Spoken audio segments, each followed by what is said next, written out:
some fills on the attack dance, and this will be even better. He's not switching, he's on XP. The cab is going down. It's getting melted by the buildings here. The longbows are still standing and doing damage. Does he have enough steam though? There's not enough running out though. Yeah. Eaton Bowman, 1.5 fire rate once again, coming up, Trump being king here, and just even though drag boxing the Naginatas forward, the Coyotes are trying to move, and the Atoman, he drag boxed the wrong direction, and now the Atomans are getting snared by the. Oh my Nagis goodness! are shredding this right now, and it doesn't look like he's got his 11s. I don't see any of the pikes. Where's the pikes from this fight? The Nagis are just cleaning this entire mass up. Coyotes are falling. You got the Ashley's getting buffed for the Dynamo. They've got Ashley attacking. They're absolutely shredding everything here. Yumi don't even need to micro this at this point. He's gonna have to sack off his Ruskets. He has to come in melee here. Yes. I don't think he can continue keep microing. Well, he's gonna try, wait for reinforcements and try to make it to his blockhouses. The question is, how much damage will he gonna be taking? This is nice micro from Ungas, but you know, the Atontons just have to attack move here. And 1.5 fire rate, they do have staff animation. And the Tontons are absolutely insane. But he has drawn him into the double blockhouse. Now fighting under the double blockhouse. The question is it going to be Muskets are a little behind here. The Cossacks are now getting snared by the Pumas and the Coyotes. The Explorer is now in with the triple XP tech. Some warriors are mixing. The Atotan's doing absolutely insane amount of damage. He's on plus 36%. Look at him on the attack. That's plus 36%. And he's just Coyotes on the Strelitz.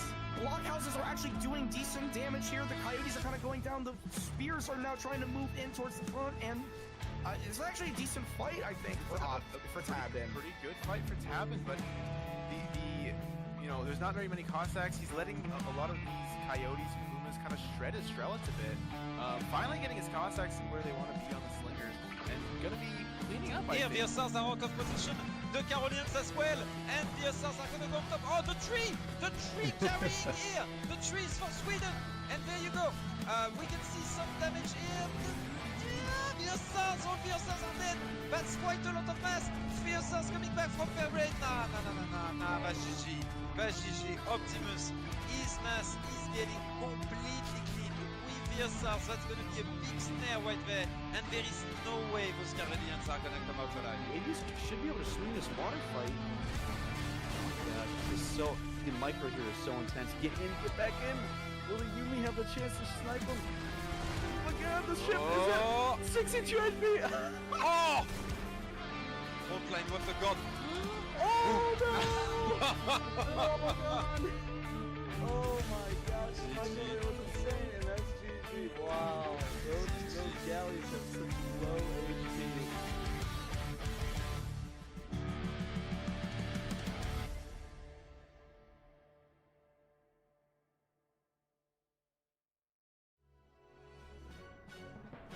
All right, hello everybody, and today we have our last series of the day: SoldieR versus Hawk, MDS versus SKG.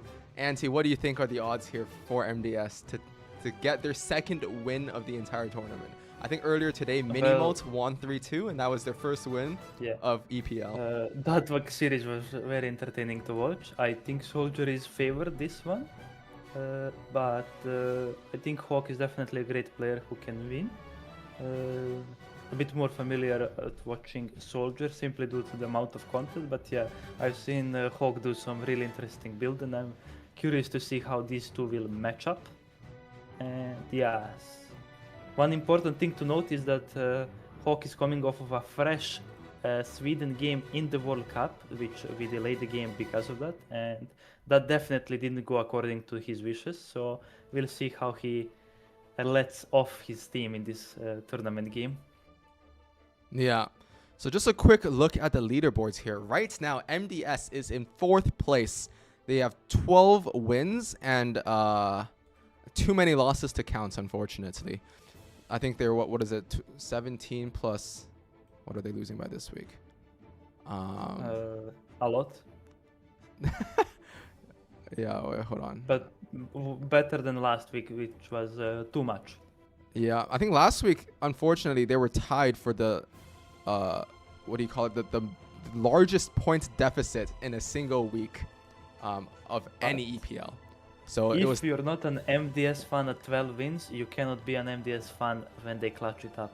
exactly. If they 5-0 every single game from now on, and they are in through the finals, pushing out the Hudson Bay Bigs most likely. So, as he said, if you're not a fan, guys, do the copy pastas in the chat. If you're not a fan at 12 wins, you shouldn't be a fan at 49 wins. Exactly. Okay, And this is a bit cooked right now because are both players ready? Let's see.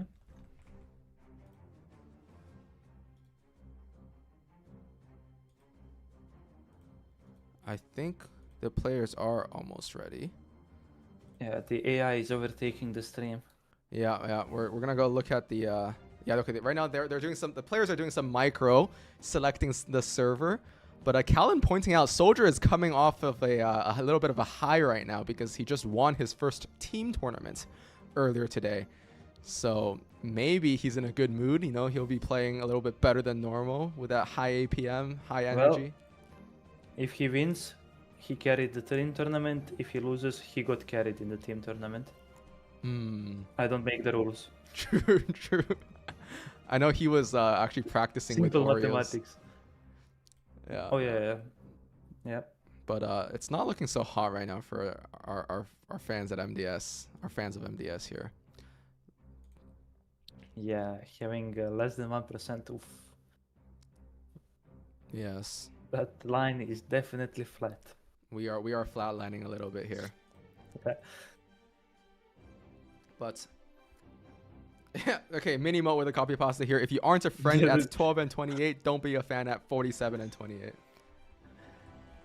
Who else but Minimal, the one man getting the W for the MDS earlier today in a great series against I'm Turk. Yeah, the first dub, Lions hero in shining armor, getting that 3-2 over I Am Turk, washed versus washed. Just a little bit of a spoiler here. After the series, I think Mini did a little bit of BM. He said, "Thanks for the games, man. Glad I'm playing someone as rusty as I am." Yeah, I guess he found someone his own size for this series. But yeah, with each week he's unrusting more and more. So next week, who knows who's he gonna take out? Yeah, here they're facing who is it? CMC, right? CMC. Right, so I guess we're gonna have Mini 5-0 Keter or Haza.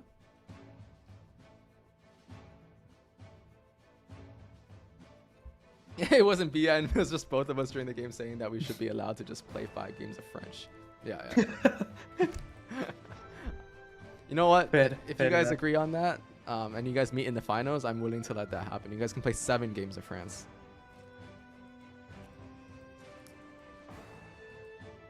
Yeah, you will not catch me watching that. At least allow old guard for that, so something actually happens and not just scrims versus goons versus scrim versus goons.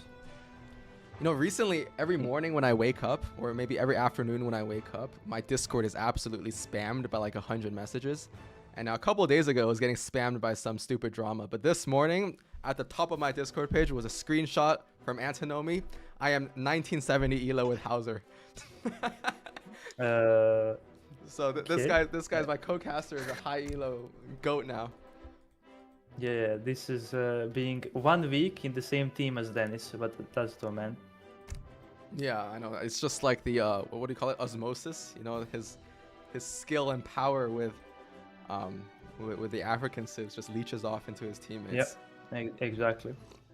That's why he lost his house game this week. It's because we were kind of practicing. Yeah. And Anti took all his power. And, yeah, he found me on ladder actually. We played House versus Ethiopia. I asked him what he thinks about the matchup, and he says, I don't know. Then he asked me what I think, and I said, I don't know. So yeah, we just don't know anything about our civs. We just sell cows and make raiders. Yeah. So Hawk is also known as Milk and Honey. You can search him up on Free Food Party.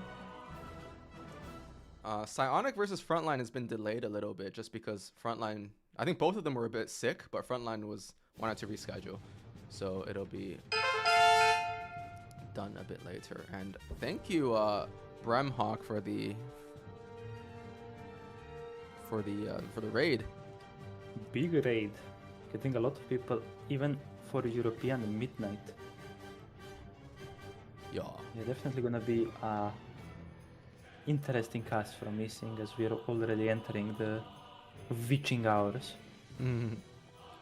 But yeah, I'm sure seeing some Italy and auto mirrors will give me the energy I need to make it through the night.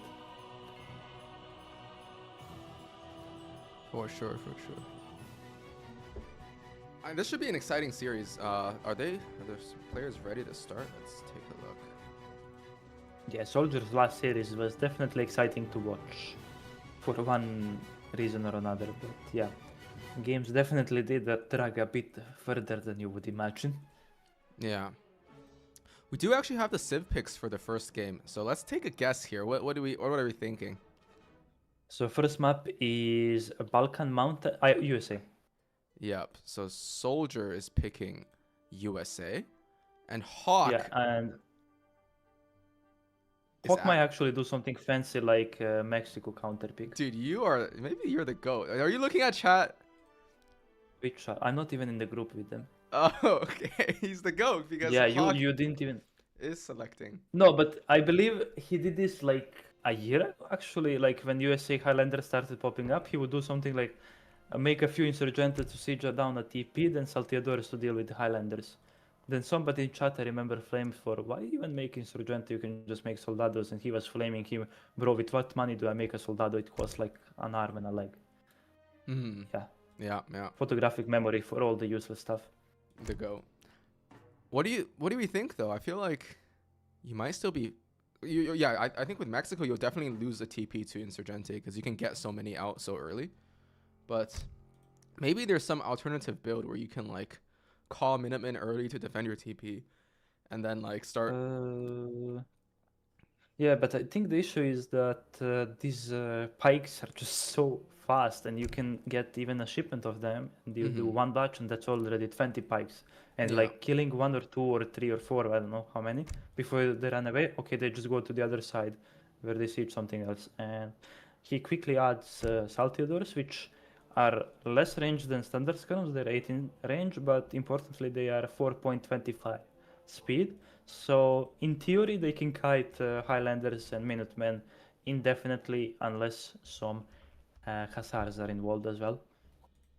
So yeah, I definitely like this approach. We'll see if SoldieR decides to just do the standard Highlander build, and if he plays, I would imagine, to Hawk's hands. Still, this is an incredibly strong map for USA Highlanders. I think it's even better than Hungarian Plains because of the access to Greek revolt from the Fanar natives, which periodically spawns a big batch of native musketeers, which is, in my opinion, better than the what's called balance of power from Jagiellon. Yeah. Is it always the same two natives, Jagiellon and Fanar, or is there? So on this map, it's always Habsburg and Habsburg, Fanar. Yeah, Habsburg and Fanar. That's the one. Yeah, so it will give him the Magyar age 7 Hussar and the 8 native Greek musketeers. That's Yeah, the one. I don't think. Jagiellon's the no. one in Hungarian Plains, right? Yeah, so we see some talks from the GOAT Michael GT about native Mexico, but I think that build is literally impossible to replicate unless you're exactly Salzibar. So yeah, I think Hawk last usually week. does. Oh, go ahead. Yeah, so Hawk usually plays like an extended H2. Sometimes goes into Central America, but often goes into Central America and he has like 50 to 60 wheels to just skip H3 and go straight to H4. And then he has in his deck a lot of those Chinaco upgrade cards, and crucially the one that lets Chinaco spawn off of Haciendas. So when he gets a big mass of wheels, like usually around like 50 to 60, and he gets to H4, is allowed to ship like 3 to 4 Chinaco cards. He will literally stop gathering all res and just sit on 3 to 4 Haciendas, continuously spawning Chinacos, who with all of their upgrades become, dare I say, one of the best units in the game. Yeah, Chinaco H4 are just absolutely insane when they become those charos But we are loaded into the game. On the south side of the map, we have, in the color blue, Milk and Honey playing as the Mexicans. On the north side of the map, we have a SoldieR playing as USA, building his TP very, very quickly. Now, we all know this map as basically the best USA map in the game. Last week, Haza and I were talking a bit about it a little bit as well, and we had thought that even though this is a very good Mexico map for the Mexican native strats that Salazi, as we were talking about, is known for, we think that USA is probably still favored in this matchup if played well. On the other hand, we know that SoldieR is not really the best USA player. I think he only does this for tournaments and sometimes for some meme content on the SoldieR YouTube channel. So what do you think here, Antti? Yeah, when it comes to USA players, I think Frontline, Minimalt are definitely better, but in terms of the strategy, I don't have too much experience watching SoldieR play USA. I don't think he likes the Civ too much, but yeah, I think still the build order isn't too hard to execute, and I think if he plays standard, the game should be in Hawk's favor, simply because Mexico is one of Hawk's main civs, and he's really efficient at countering Highlander, the basic Highlander strats, simply because the Salteadors plus whatever anti-cav he chooses, either Soldados or Insurgentes, just do a very good job at defending against the Highlander push. Because again, the skirms being faster and having a nice attack animation just means that Highlanders should definitely be careful about pushing by themselves. Ooh, great treasure for SoldieR. Yeah, but we That saw should be earlier. like 90 food, right? Yeah, that's 90 food. But earlier we also saw Hawk pick up 100 food himself. So both players have some really, really nice treasures. And also uncontested. We see that they're on opposite sides of the map here. So there's no scary 50-50 we have to take. Ooh, we see the Hacienda going on the middle, so probably gonna drop the Rex in the middle as well, try to get the tower, and then spam some Insurgente in the early game to get at least one of these TPs. Probably gonna go for one of the native TPs simply because the standard TPs are so safe behind the base, and with this you will lower the amount of free units USA gets just by existing. Yeah. I actually wonder, maybe do you think Evzones are better? I don't know how to pronounce that word, but are they better than Salteadors against the Highlander stuff? So against specifically heavy infantry, I would say Evzones are fine. I believe they're only 16 range. The issue is they're crazy expensive, but they are faster and more tanky and are decent against heavy infantry. I just feel like Salteadors by themselves are already pretty good because they have 2 more range, a bit slower because I think Evzones are 4.5 or Right. maybe 5, but yeah. Salteadors are just feel like good units on their own. And yeah, I think definitely Hawk should try and kill the Magyar Has or the Habsburg native TP because no amount of Musketeer will matter against those Salteadors unless some type of cav can snare them, and that Magyar Has definitely snare as well. And yeah, we see actually the SoldieR going for the split natives. Gonna try and get both of. Actually, no, they're not mirrored. No, I think usually it's the same. Well, it's the Yeah, it's the same one on the same side. yeah. I thought he wanted. Yeah, I thought he wanted the same one. So it's actually Hawk building one of the native TPs. Hawk is trying to block the natives a little bit, which I think is good. You don't want USA getting like infinite natives. Gonna. They're already aged up. Can we see what they aged up with? He did Taxicala, and he's building a stable with his wagon. SoldieR, on the other that's hand, surprising. going standard Pennsylvania. He did go for that 12 or 1320 here, and he's going to ship.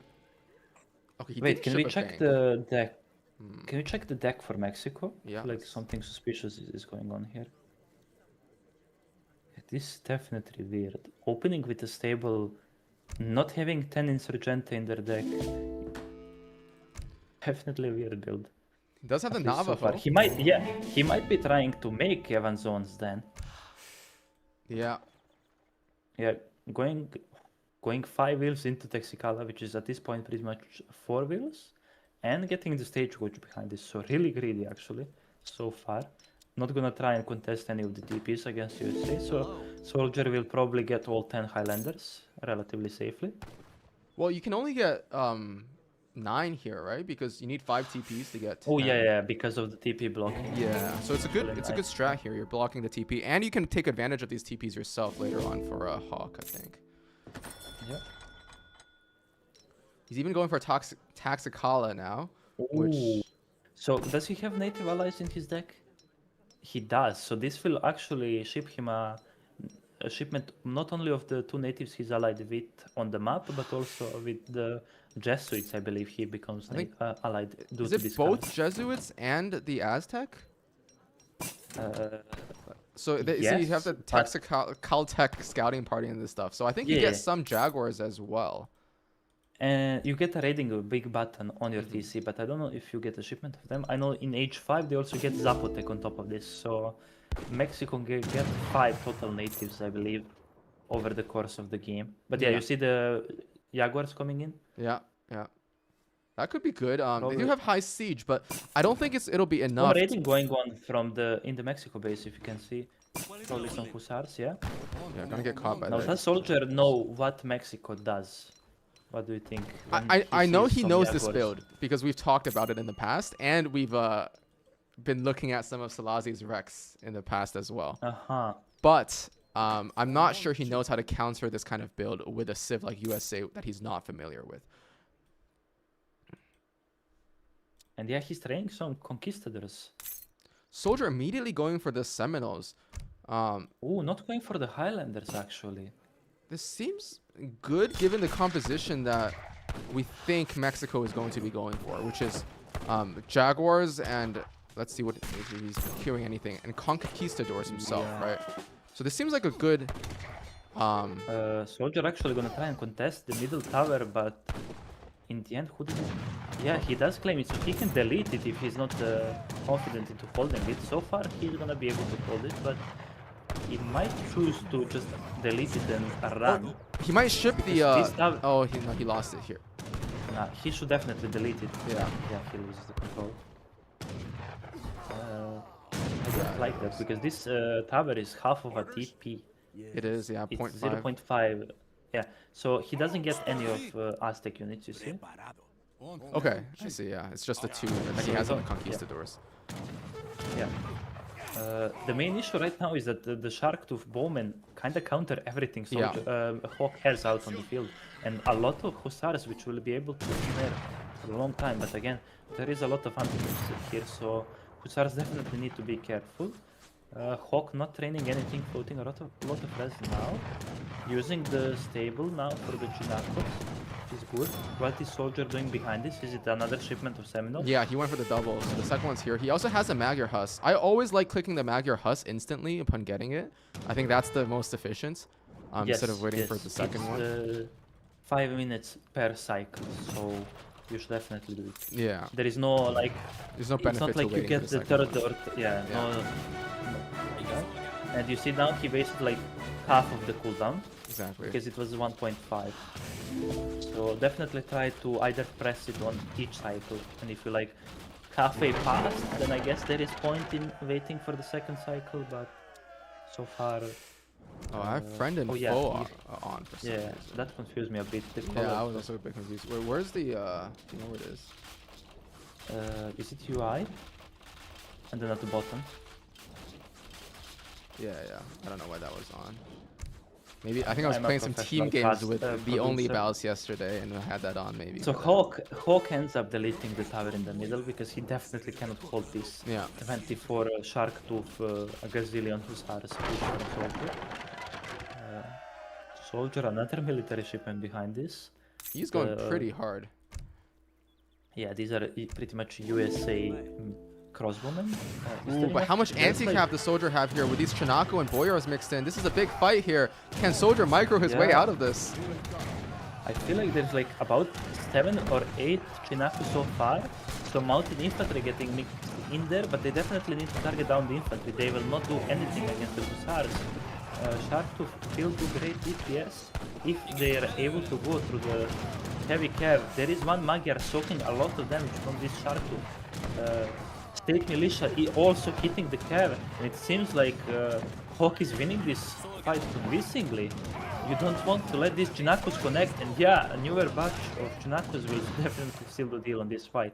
And look at the score. I feel like this is already looking pretty bad for USA. This build doesn't want to lose tempo at all because they don't have a bank. They don't have all the random trickles they get from the, I believe, from the saloon. So yeah, this is just gonna be 400 coin for 1,000 worth of units.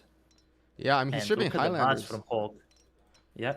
but he has only like, he doesn't have any of his saloons or anything, so this is just 5 Highlanders, and now he's gonna have to kite for his life, but this seems super over.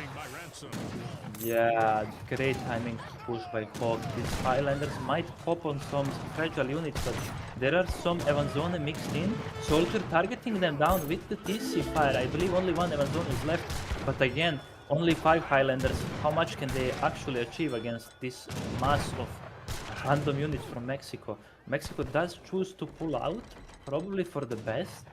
Just mix in some skirmishers and then come back and take what is yours. And we see that the Greek Revolt is probably gonna be up for both players soon. Yeah. Yeah, good by Hawk to maybe try and force a big button or something. This is actually the Habsburg big button, so nothing to be scared of. 8 musketeers popping on your army. Bomba Look saying at the in chat, score. are we cooked, chat? Yeah, the score seems really bad. I mean, shipping Seminole twice, you really need to go for a huge timing, and losing all of them for pretty much not much value at all. And also, I mean, Hawk backing out here at the perfect time, I think, because he's driven SoldieR off of his natural resources. He can keep an eye on this hunt, and he's even going look at the villager H3 behind count. this. Look at the villager count. Hawk got away by shipping 5 wheels into Texicala. Just an insane, actually, villager lead right now. Yeah. Oh, he didn't ship Texicala in the not end. yet. Yeah, it was the other thing. But still, 27 villagers, not a bad number at all. And Stagecoach. Are the Has gonna find a pick? But still, a SoldieR will need a lot more of those picks if he's ever gonna try and catch up this game. Oh, you don't wanna see that being shipped. Yeah, changes it quickly. I'm gonna try and scramble an age up. I think Hawk is Mexico. macroing for H4 immediately. Yeah, what does Hawk have in his deck? It surely has 2 Falcons. Yeah, just standard 2 Falcons, but looking to go immediately to H4. What's the age up option? He's going this with the 500 Yeah, coin. the classic. Yeah. Yeah, the classic. So he just I have needs no idea what he 700 does. coin and 2,200 free, which he's about to get here. Yeah. Getting all the Exactly towers in the what I middle would as have well. done. Yep. And I like this, just patrolling the midpoint, protecting his wheels, getting the towers. They have a huge line of sight, so if you can turn off the line of sight just for Hawk, and just see the protection that he gets from being able to alert. Can you turn on Fog of War to see how much line of sight he... Yeah, look at this.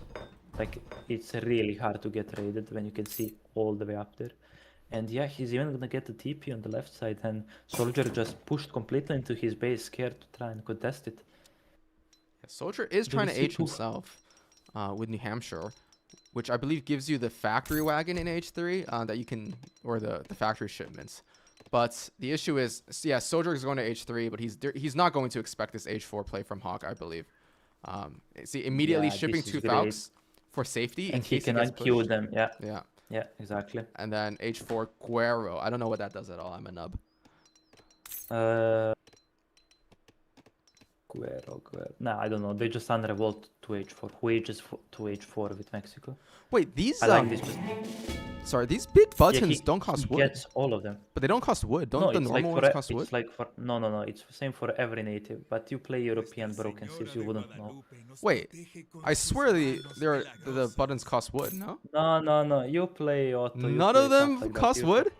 None of them cost wood. Interesting. Maybe if you count big buttons for like Aztec in the certain houses, like because every Aztec building has like a big button, and probably some of them cost like 12 wood for like 12 units or something like that. And look at this shipment. This shipment has such crazy value for Yeah, Mexico. this is gonna give insane value, and it upgrades, right?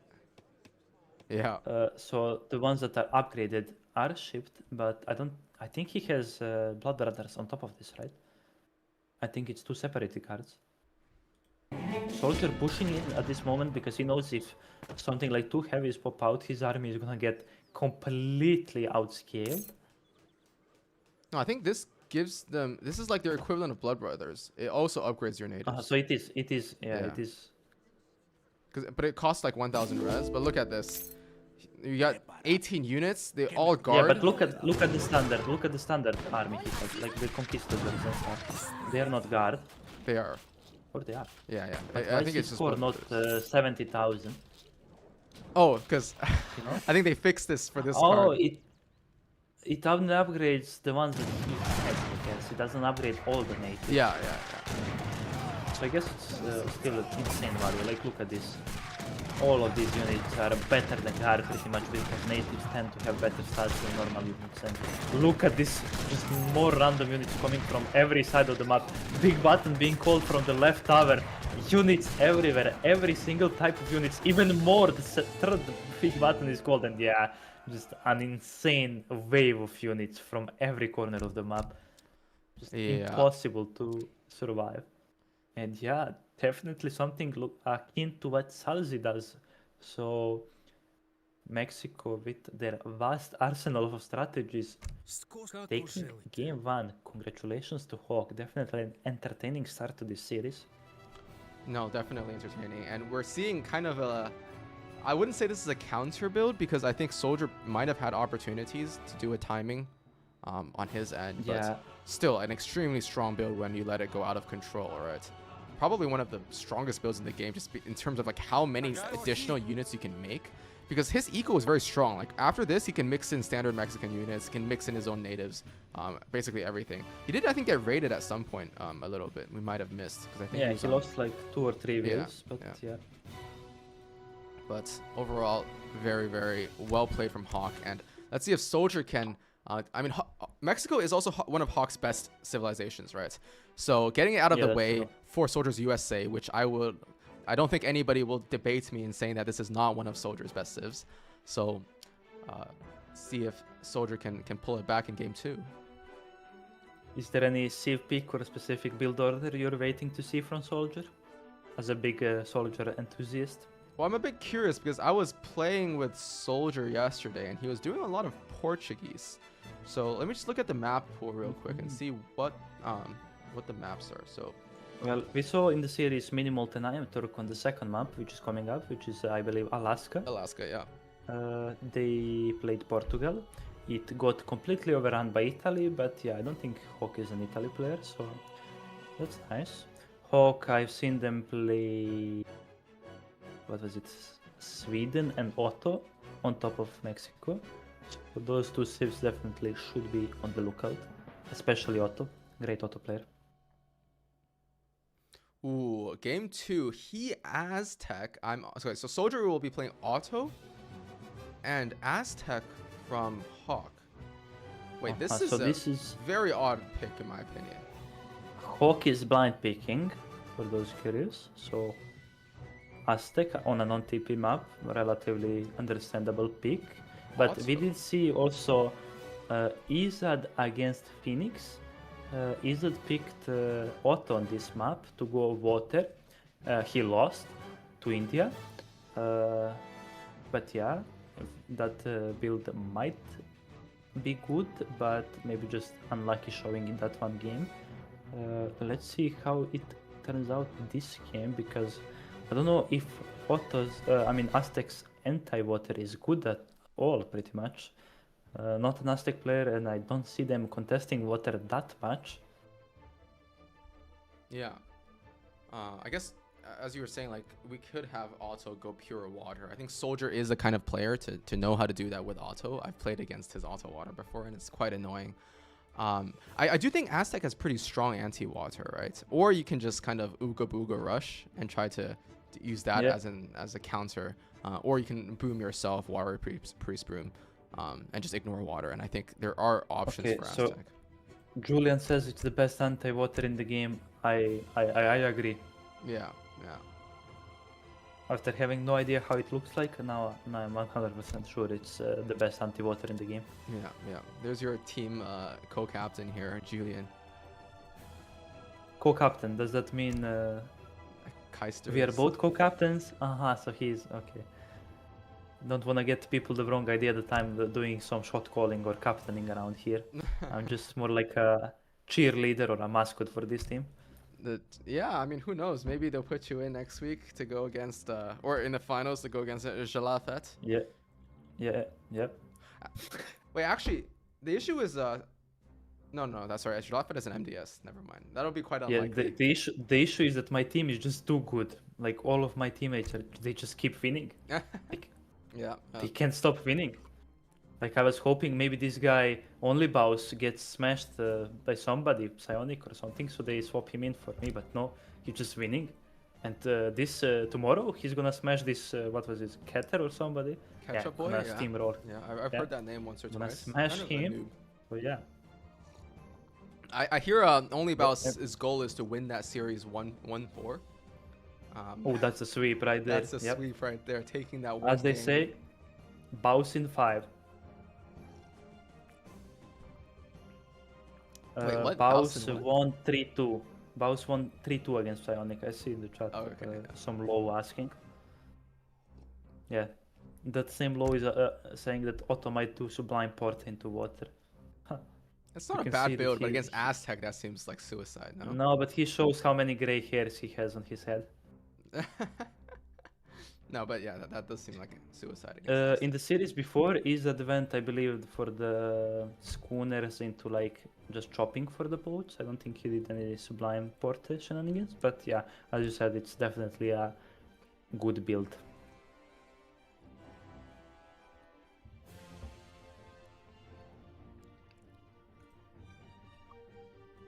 And are they getting into the game? I don't see it just yet, so let's go and see what matchups are happening tomorrow. So Ooh, all of them. we do have a lot of really good matches tomorrow. We will have basically the entire roster of your team and CMC playing. We have maybe the highlight of this week, Julian K versus Haza, and Yep, Julian winning. they will be playing at some GMT. I don't know. Probably pretty late. Let me pull it up. So have it. Julian gonna win. Baus is gonna play. Kevin gonna win. Dennis got scammed, and Batu is gonna win. Dennis did get scammed. Daniel's just pretty OP. Haza. Now, then Daniel played well. No, Congrats to very him, well. But Very yeah, well. Yeah. Dennis was a bit frustrated about the result, but he still played well. He should definitely be proud. Yeah. He did great for his team. So this series, Haza Julian will be at 18 GMT. I would recommend you guys all come and watch. They've never played each other in a series, so my prediction algorithm is actually a little bit confused about this. Right now, it's calling it slightly in favor of Julian, but very 50-50. So we'll see what happens. There's just no data between the two of them. But we are going to after log this- in. Sorry, go ahead. We're gonna boot up into the game here nothing. on Alaska. So Finally. how about you bring us in? Okay, so on the top right corner of this non-TP map, in the color blue, Soldier going for that Ottoman's pick, probably gonna go for some water play. And on the bottom side, in the color green, we have Hawk on Aztec. Definitely a more standard pick, I would say, for this map, seeing as Aztec is one of the commonly picked non-TP civs, but we do have Otto, which is not only strong on TP maps, where they always dominate, they also have builds for non-TP maps that involve water. And let's see by the decks if it's gonna be a Sublime Porter type of build or a Schooners type of build. Yeah, I'm Where willing to they bet play- we yeah. won't see Sublime Port from Soldier. I think that's just not his play style. But let's see. 80 wood here for grabs. Soldier getting that Nutka Clubman, which is pretty good. It might allow him to kind of take some fights. Although this Aztec Explorer is quite beefy. Yeah, and they always start with that Scout, which is underrated by the DPS he does. He's like 10 better damage, than a yeah. Fulani Archer. H2 Fulani, 9 damage, 1.5 fire Yeah, rate. This guy, exactly. 10 damage, Exactly. 1.5 fire rate. He's faster, by the way. So yeah, just let me train these guys, not Fulanis. Ooh, 90 wood for And- Soldier. This is really good because it'll allow him to get an extra boat. Let's take a look at Soldier's deck as well. So he's going to have schooners. I like the 2 outposts. Two Very outposts Karim-esque. and city defense. Yeah. Doesn't have Gen Combat, doesn't have the H4 unit upgrade card, so if this game goes longer, I wonder if the Ottoman army will be strong enough. Okay, Hawk is definitely not planning a longer game. Does have a heavy Jaguar deck, which we often see for Aztec players. So some type of Coyote Aztec play in H3 most likely. But I don't know if a Warrior Priest is a good option when your opponent is just booming on water.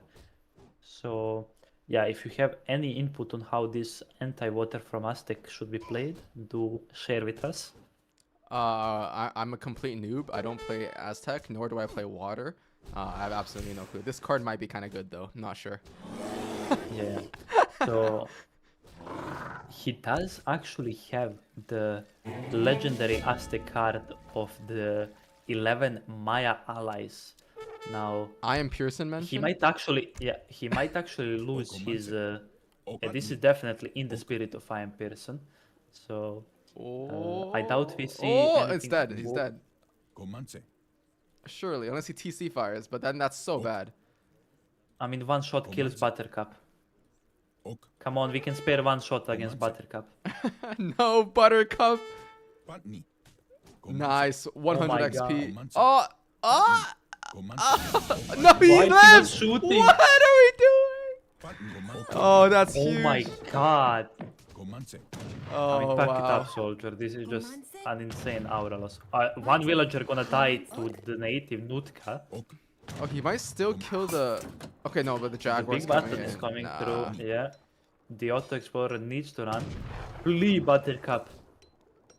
Buttercup made his way out of there. But I think this Yeah, now the Auto this- Explorer is snared and he's gonna die here. Unless he can get a crazy fine. poach trick with Buttercup. He's positioning for the poach trick. Oh, Buttercup. what No! a poultry gonna manage to kill Buttercup on top of losing the Explorer. Amazing play by Soldier. Buttercup is dead. Sad. But Okay, yeah, let's see what Soldier's doing. 700 wood into 600 wood. This is definitely gonna be a greedy water boom. Villager going up north, probably gonna drop another TC.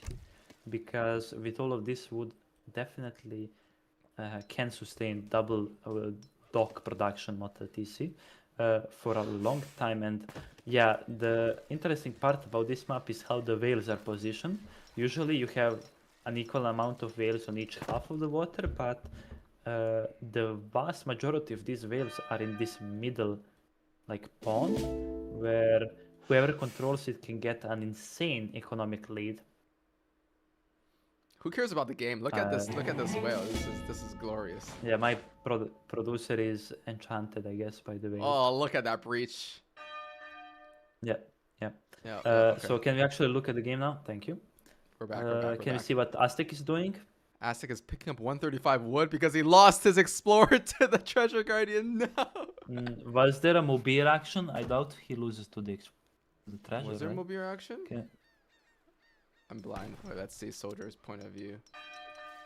I don't think there No was Mobir, Mobir just- action. So he Ooh, gonna might lose this actually wave, have. Selam. We have a gold don't promoted really Jaguar. know. Look at this guy. 280 HP. And can we check the Aztec base? Is it a Warrior Priest boom? Is it a straight FF? It is. Yes, it's- Well, not really a Warrior Priest boom because he only has. Usually, when you Warrior Priest Wait. boom, you dance with Vils as well. But here, he's kind of just shipped. He Three is Warrior gathering a suspicious amount of coin. Uh-oh. I'm not gonna say anything, but Is he just gathering Yeah, I to don't thi- age? I don't know. yeah, probably just gonna age and do like half of a Warrior Priest boom. Maybe he does like 5 and then ships 5 in H3. He doesn't I have don't the know, I 5 shipment, play- unfortunately. So I'm wrong again. Mark it down. This guy, I mean, you say NA people don't have any clue what they're talking about, but maybe it's just the NA hours that just lobotomize people. Actually possible. Ooh, gonna get a nice catch on the Jags here. And gonna save his dog as well. Oh, nice cover mode, I believe, by Yeah. Jaguars to tank it. Probably gonna save 2 of the Jaguars because they are quite a bit faster than the Giants. Actually, SoldieR deciding to not kill the gold promoted low HP one.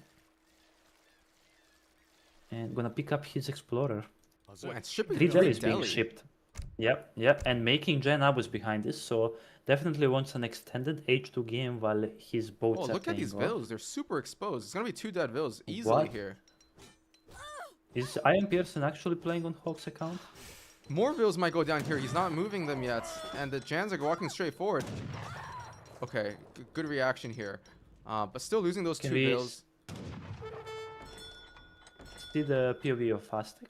Behind this, Soldier is the- scouted that he is going H3, Oh, I so he believe. is an So H3, yeah. Soldier's canceling everything and going H3 himself now. He's gonna ship 700 coin. He's gonna be up with that, but it's gonna take another like minute and a half for him to hit up to H3. While Hawk here is already halfway up with the Wise Woman. Isn't that the resource crates? Isn't that the fast? No, the messenger is fast. Messenger's fast, and I think.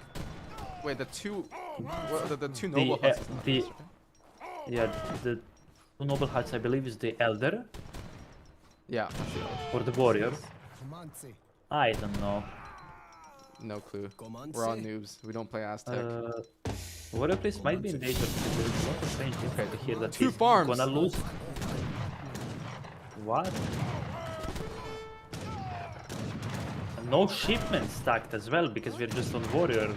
We're not dancing for XP or anything. Yeah, this is really good value from Soldier from his H2 units here, and he's gonna be up Could himself this now. be a misclick, I feel like? He clicked the wrong The H Warrior up big. Priest. Yeah, I was like, this seems like it must not be intentional, right? Losing so many vills here as well. I think that was like 2 or 3 vills. Soldier clicking Big up, button. big button, but really good micro from Soldier, pulling everything with the husk. The Abyss taking some kiting here as well. Jan's in melee, not going to do great against the Warriors, but still going to do good DPS if he's able to clean up all the Jaguars. And he does clean up the Jaguars. 2 still running after that Abyss gun, and the Abyss gun going to get that monster kill here. Oh, not quite. But the Explorer Look should at this, finish that behind off. this Soldier isn't training any more units. He's probably gonna go H4 straight from this. Yeah. Either that or he forgot to train units, but yeah, this definitely looking like H4 so far. Ooh, And killing yeah, a the Warrior boat- Priest as well. This looks terrible for Aztec. Yeah. They are on 22 wheels. They have like what, 4 Warrior Priests left?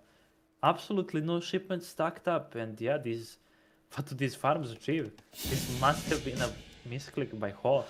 Yeah. I think he probably just read 2 of something and then just went with it. Not gonna go for H4 straight away, gonna go for some Spahi action. Definitely good because Aztec definitely cannot add enough Eagle Runner Knights at this point. No, he and has nothing. He can't even Jaguars- make Eagle Runner Yeah. Knights. Usually you make them from the Noble Huts, right? Yeah, this is just looks so hopeless for Aztec right now. He's able to kinda hurt some of these And hunts. Soldier sees this as well, but- so the Spahi are gonna go right over there. Yeah, just so hopeless I feel like because Otto is on 32 wheels, which are just really gathering the hunts on his sides of the map aren't gonna run out that fast because most of his food is coming from the fish, and yeah, hard making some of the noble huts, which just feels so rough. Yeah. How much do these guys cost? It's like 200 wood, It's 100 like coin. Commandery. And these are not the resource types that you want. Aztec wants to be on right now, right? They want to be. Yeah, I believe he shipped 1k coin to be able to make these. Not coin, but okay, wood, yeah. yeah. Going for the Jaguars, which is what he would usually want in this That's a lot scenario, of but he needs a vills. he needs a big number of Jaguars to be able to deal with Spahi. Yeah, definitely saw it. SoldieR looking sharp, looking good in this game. Yeah, see that Ooh, it's look at like this area free effect, XP. free Yeah, XP. free XP. Yeah, what can stop this Spahi? And again, behind this, Soldier isn't doing some all-in type of build. He's doing an incredibly greedy build. Not greedy, but like a decent eco behind this. Definitely better than Aztec. Yeah. This Yeah, build is usually- living by the skin of his teeth, not getting caught by the spot. Yeah, Hawk picking green color, maybe on purpose. A Harder green to color, notice. camouflage grass. Yeah, it just looks so hopeless for Aztec right now. Maybe a big swarm of Coyotes and JPKs will be able to do something, but again, Okay, not even I getting wish kill Soldier- nets here. How many I think boats Soldier is should definitely make more boats and occupy all of the whales. He can put up to 20 boats on these whales and then just make a few more for the fish, because whales are much closer to mines than fish are closer to Yeah, hunts. yeah, no. So it's much better to gather hunts and then whale for the coin. Also, these whales just look so But- cool. Have I mentioned? The whale mentioned. And a second TC going up as well by Soldier. Did he ship 1k wood or did he just gather for that? Yeah, he shipped 1k 1K wood. wood. Uh, Yeah, and what if Soldier eventually with this water control just ships or moves some of the ships to the back of Aztec base and starts sieging from that way? yeah, you Look can how move close all, the your, base is, yeah. move all your veils. I mean, all your army here, right? Yeah. Does look like Soldier's going for H4 himself here. He doesn't want to contest Aztec in H3. And Aztec going for this Coyote Jaguar kind of composition, but I actually think this is not good against Spahi Jan. Although we only do have 9 Jans here, so still could be very scary. On the other hand, Soldier finally getting gill nets for his like 20 boats, so that's good. 22 boats actually now. Gill nets is like the equivalent of the hunting dog slash like tier 1 And market upgrade. only 4 boats are on whales. I just don't like this. All of his wheels are on coin. No, actually, he I think we moved have now 8 even now, more. but So he should probably move yeah, some 8, more. I much agree, better. Yeah. Because look at the fish. He almost fished all of the fish on his half of the map. Okay, so now we're going for the classic 3 military productions. Soldier loves, Yeah, I loves having as many military production buildings as possible.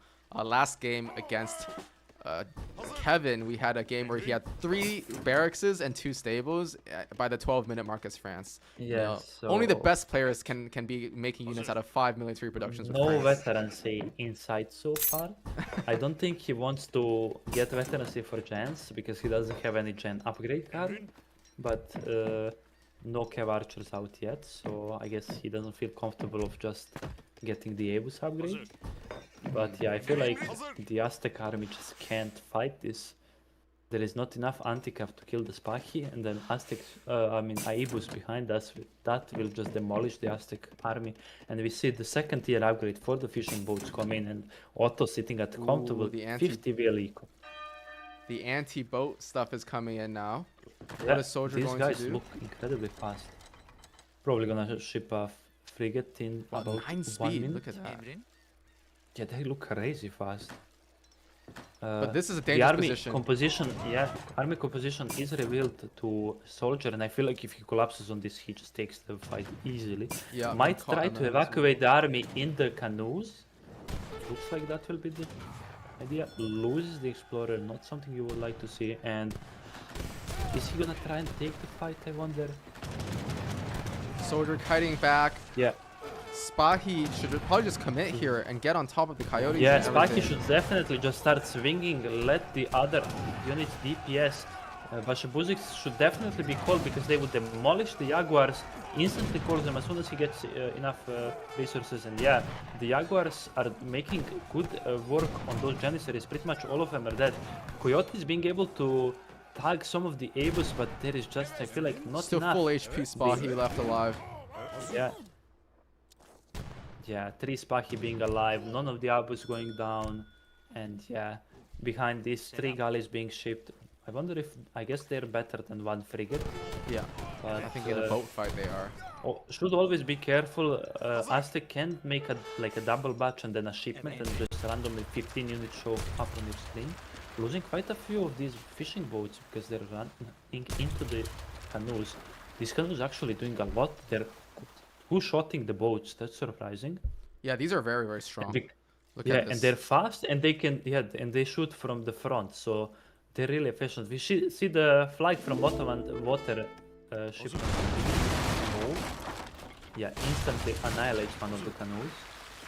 Oh, galleys are actually 10 speed. I didn't realize they were even faster. That's kind of nice. Yeah, these galleys are specifically. Yeah, I mean, just everything is better than a caravel, I guess, these days. So let's see what SoldieR's plan is here. I mean, he was stacking a lot of wood, but now he's dropping his third TC. He's on 49 vills. He's getting all his upgrades as well. I hope he wasn't. Yeah, no, he had his previous upgrade earlier, so he Yeah, was not. so popped. did he get the veterancy for the Abus? Yes, they did. He did.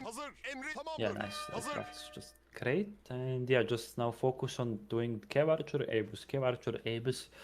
And as that army grows, the chances for Hawk's comeback grow smaller and smaller. Definitely. Again, can we change the POV a bit to Aztec to see what they have left in store? Yeah, down 10 12 villagers. drags. Good shipment. Yeah, that shipment is great. But again, is there enough coyote for these Abus? Because coyotes will have to soak up a lot of damage from these Cav Archers simply because they will be in the front.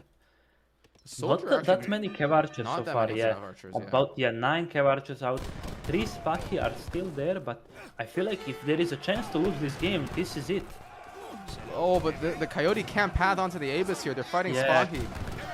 Still, behind this, SoldieR is shipping more Abus. Only Yes, another batch minimum call of, potential here. Yeah. Coyote's number dwindling. I would say already half of them dying. And look at this Abus just, even though they don't counter the Coyotes so much raw damage, they are able to brute force their way through these. Miniman, Coyotes Abus as come well. in, and I think all the coyotes are down. Another reinforcing batch of Cav Archers coming in to deal with a reinforcing batch of coyotes. And look at these and this Abus looks just like murdering the end of the Jaguars. game. Even if the army is traded completely equally on either side, behind this SoldieR is on 3 TCs, has water control, and Aztec is just running out of that XP curve and the good shipments to send. Botto!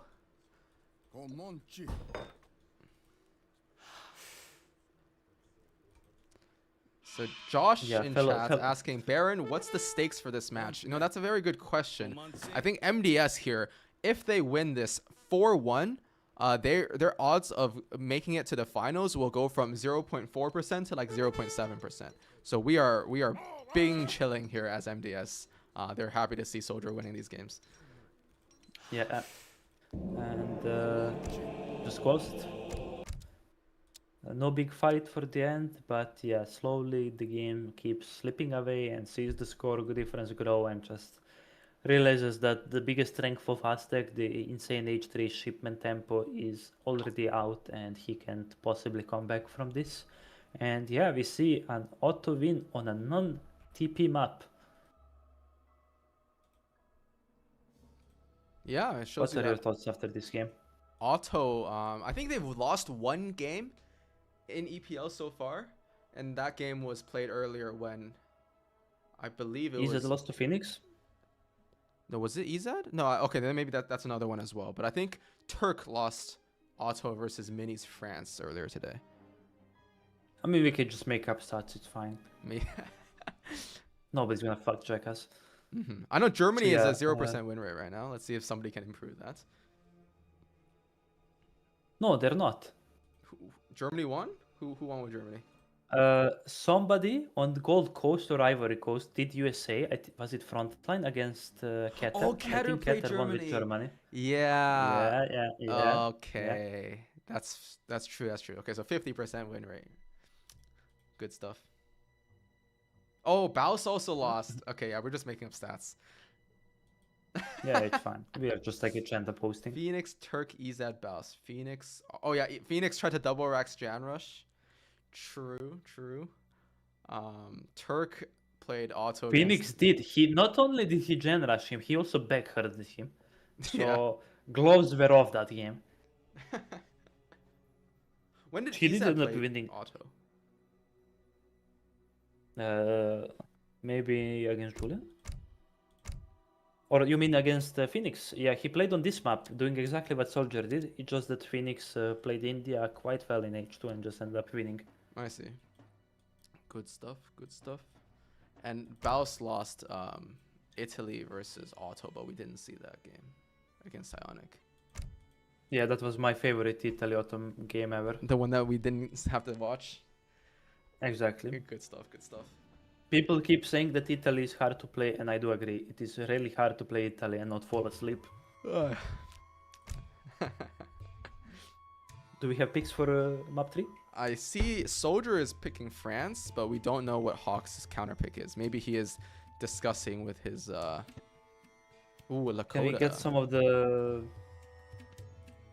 hidden SoldieR picks? Something new prepped?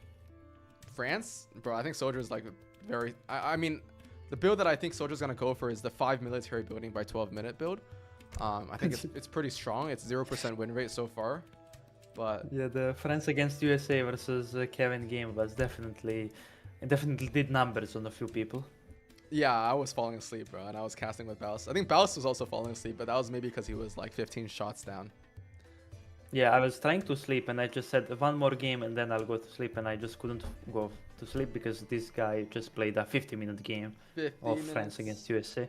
Yeah. Triple Rex drop to switch into scrum production was definitely iconic, if anything. It's iconic that he actually got 15 skirm out. So that's the only thing history will remember, Yes, yes. other than the fact that he lost. But yeah, Lakota, I imagine it's a high TP map next. Can you tell me which one it is? Because I only know my team's maps. Punjab.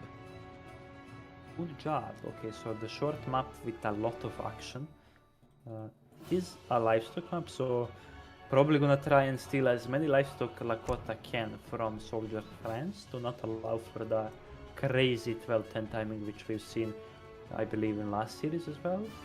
And yeah, what do you think about this matchup generally? I think this is probably France favored, but it could be Yeah. close on maps with lots of TPs.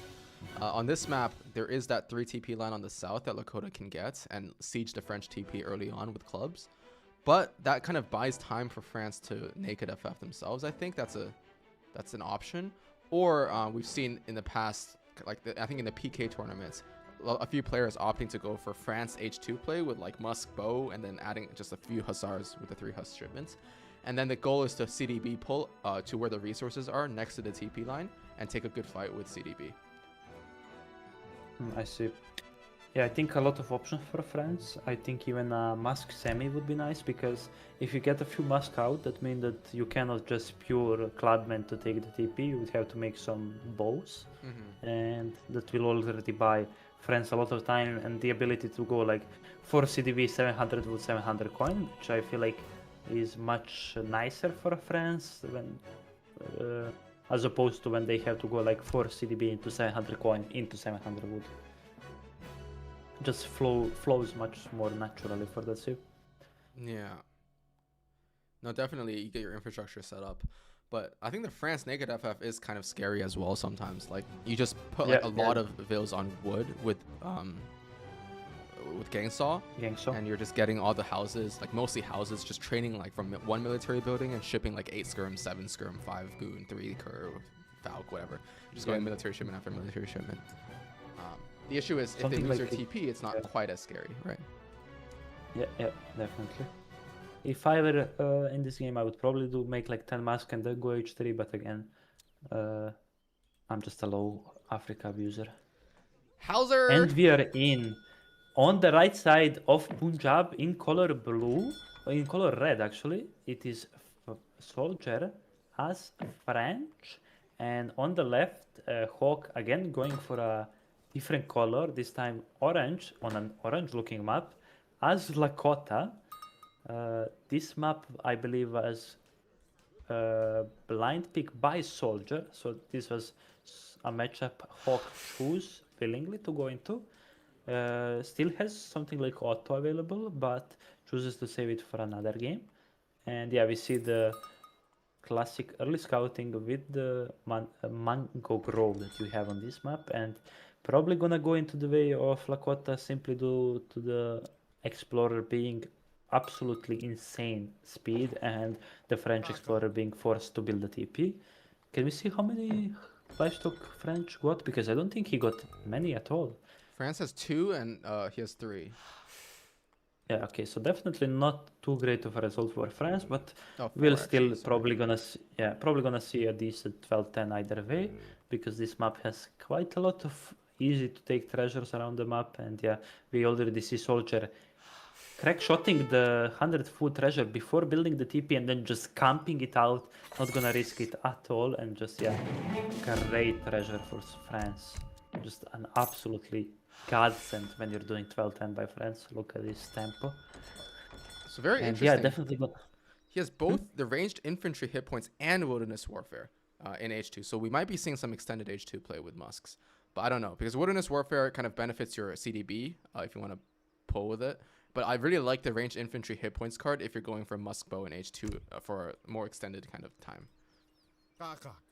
Yeah, definitely. And against Lakota, you're often forced to mix in a few more unit types compared to when you're playing against other civs. And this is not only in case for France, this is in case for a lot of civs.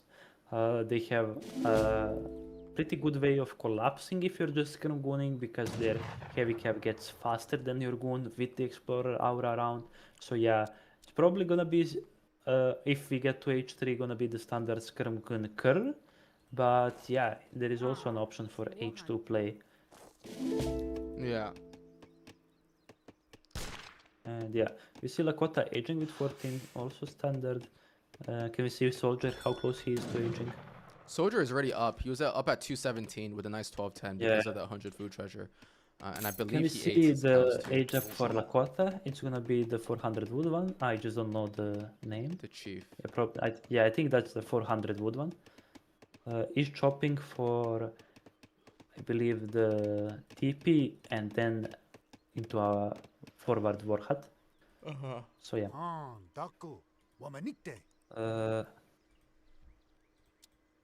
Just standard Lakota opening, nothing too fancy, and yeah, France showing that in the transition they are able to get all of the market tags that they need, and yeah, prioritizing the placer mines first over hunting dogs. That's interesting. And yeah, just pretty standard age one so far, nothing too fancy. Can we check the Lakota deck? We haven't seen that one yet. Oops, I clicked the wrong button. Seems Yeah, very relatively standard. typical H2 Yeah, kind of play. actually, kind of heavier because he has even the 5 clubman shipment and the 9 and the Kree 9 Kree. shipment. This is incredibly H2 heavy, but I feel like, yeah, that's what Lakota usually does. They do it very well. Yeah. So, yeah, and the forward wheels, as soon as you get enough wood to get that TP, you send the wheels forward, and as soon as you get 250 wood, you drop down that warhead. Can definitely go for it even further, but I guess that will be fine. Chopping up, gathering now the age of 400 wood, shipping the 700 wood behind this, and yeah, definitely gonna be a stagecoach into getting the rest 3. The other 2 TPs, I guess. And can we see what France is doing? Is it a naked FF? Is it some mask play? It Can we looks see the like he's base? stable. Wow, stable start against So, Lakota. yeah, I think this is a naked FF, and he's just gonna use it to make goons and ship skirms. Yeah, makes sense.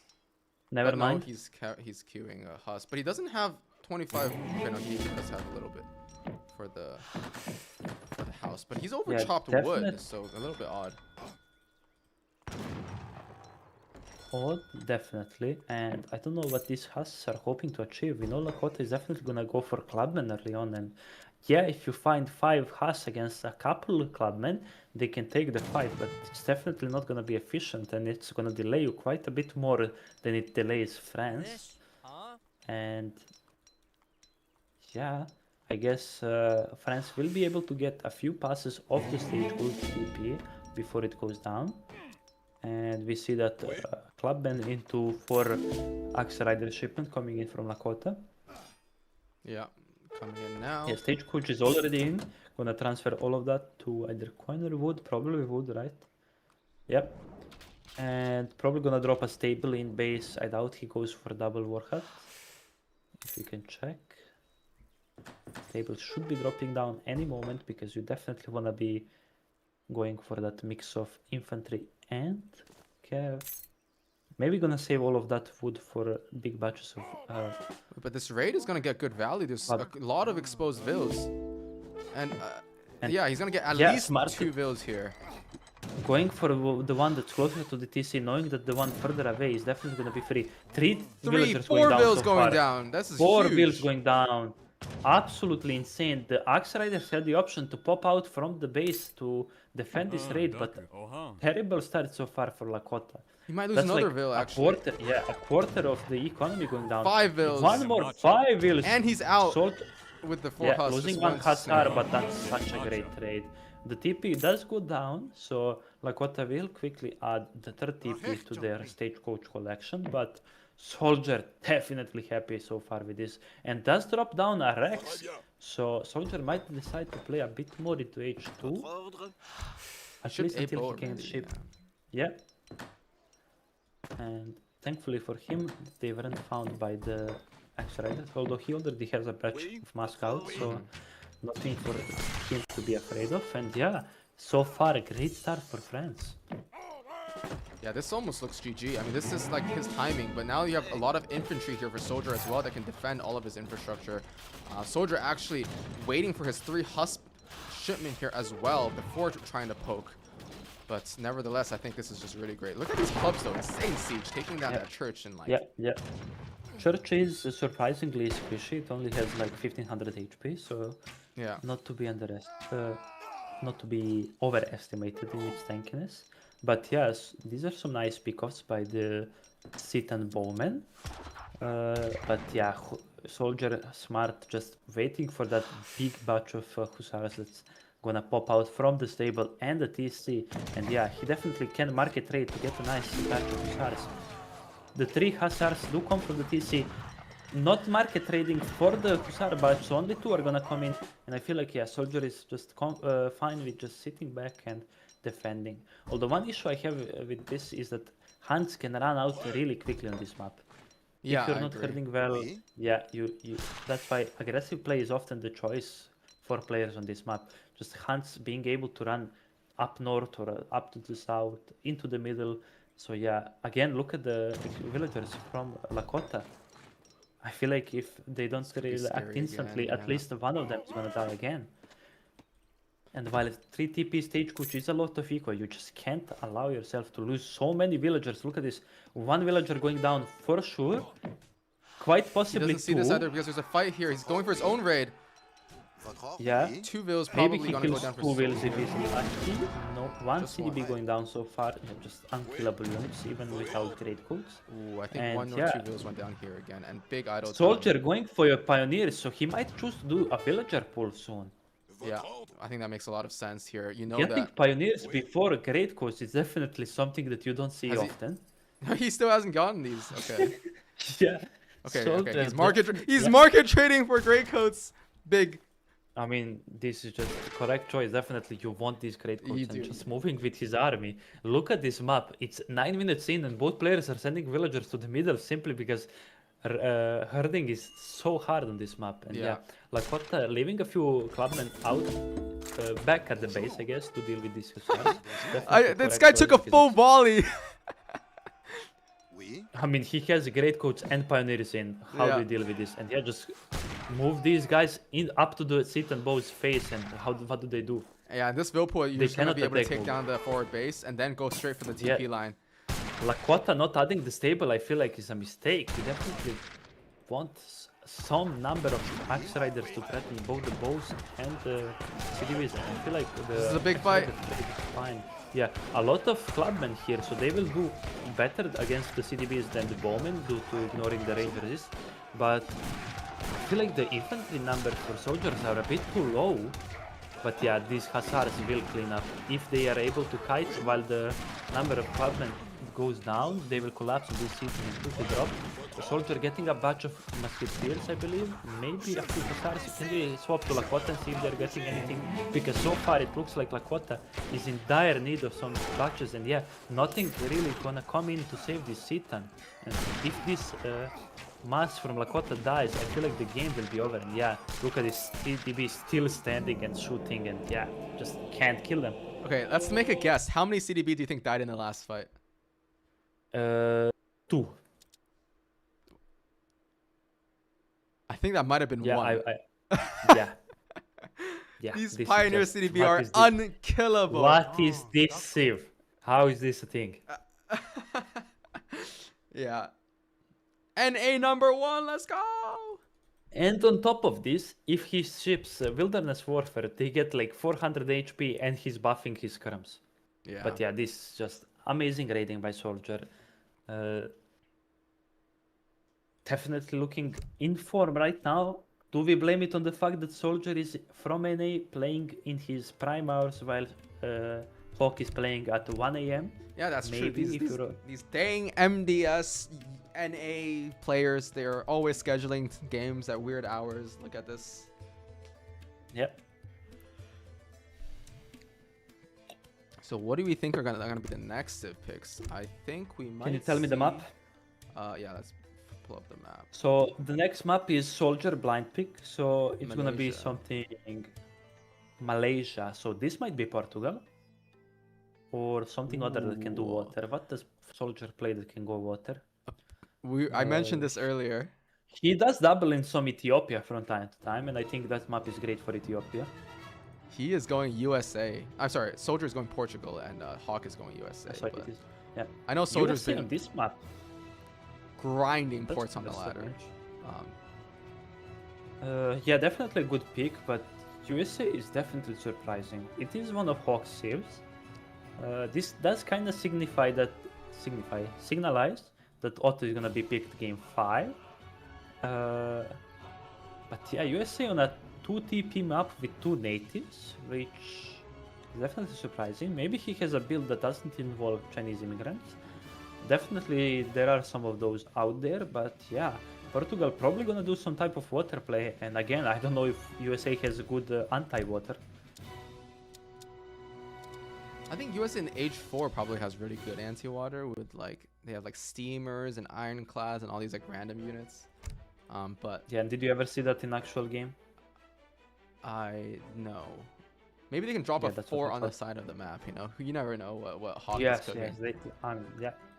No, but the thing is, right, if your opponent is going water, it's not actually that bad of an idea to like just go H4 yourself as USA and just like try to outscale on the land, get like TP stagecoach, like things like this. Yep, So definitely. we can see. I feel like he would still have to at least defend his side of the water, because this map has like 2 sides of the water, Yeah. so it's not like instant losing if you let your opponent boom on one side, because just the food amount isn't that insane. It's still a lot, but yeah, players often try, because they ship something like ship upgrades, they want to try and fight on both sides of the water and get the value out of their cards. But yeah, again, USA might do some H4 play. Again, this is a Civ with a lot of options. He might have something that we've never seen before, specifically for this map. And yeah, Hawk is definitely that type of player to cook some insane build. Again, most USA builds do something gimmicky and then end up in H4, where they ship California, where they start making those cowboys off of coins, making the heavy cannons and all of that good stuff. And yeah, we just wait for the games to start, and not too much to predict when neither of us is a big USA player, and it's not a common pick on these types of map. Yeah, I'm not quite sure. I do play some USA, but I have no idea what you would do on this map. Of I feel like course, you yeah. do some standard stuff, which I'm not super familiar with on a water map, especially. But let's take a quick look. So we have updated the okay, have we updated this? Let's see. Boom, boom. It is being One updated sec. as we speak. There it is.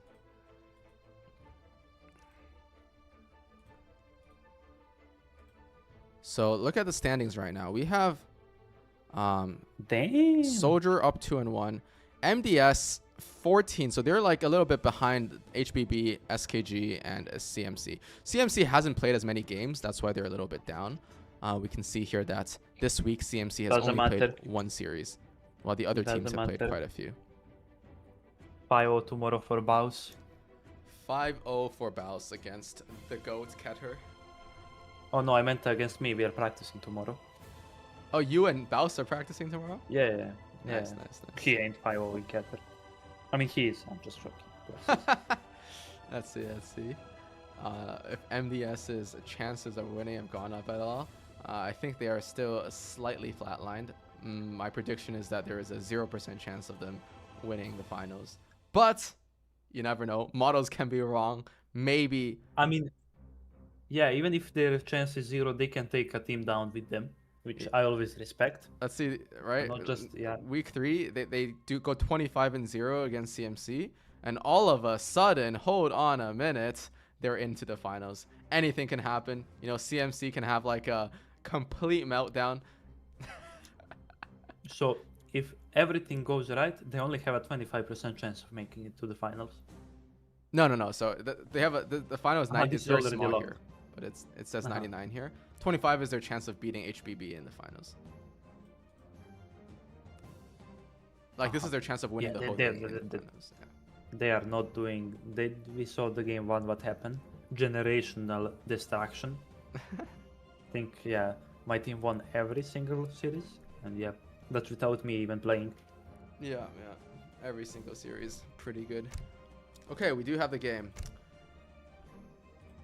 All right, we are on map number 4 in this playoff 5 between SoldieR, NA's / MDS's Last Hope, and Milk and Honey playing for SKG. On the west side of the map, we have SoldieR in the color blue, picking the Portuguese. On the east side of the map, we have Milk and Honey playing the color green as one of his main civilizations, USA.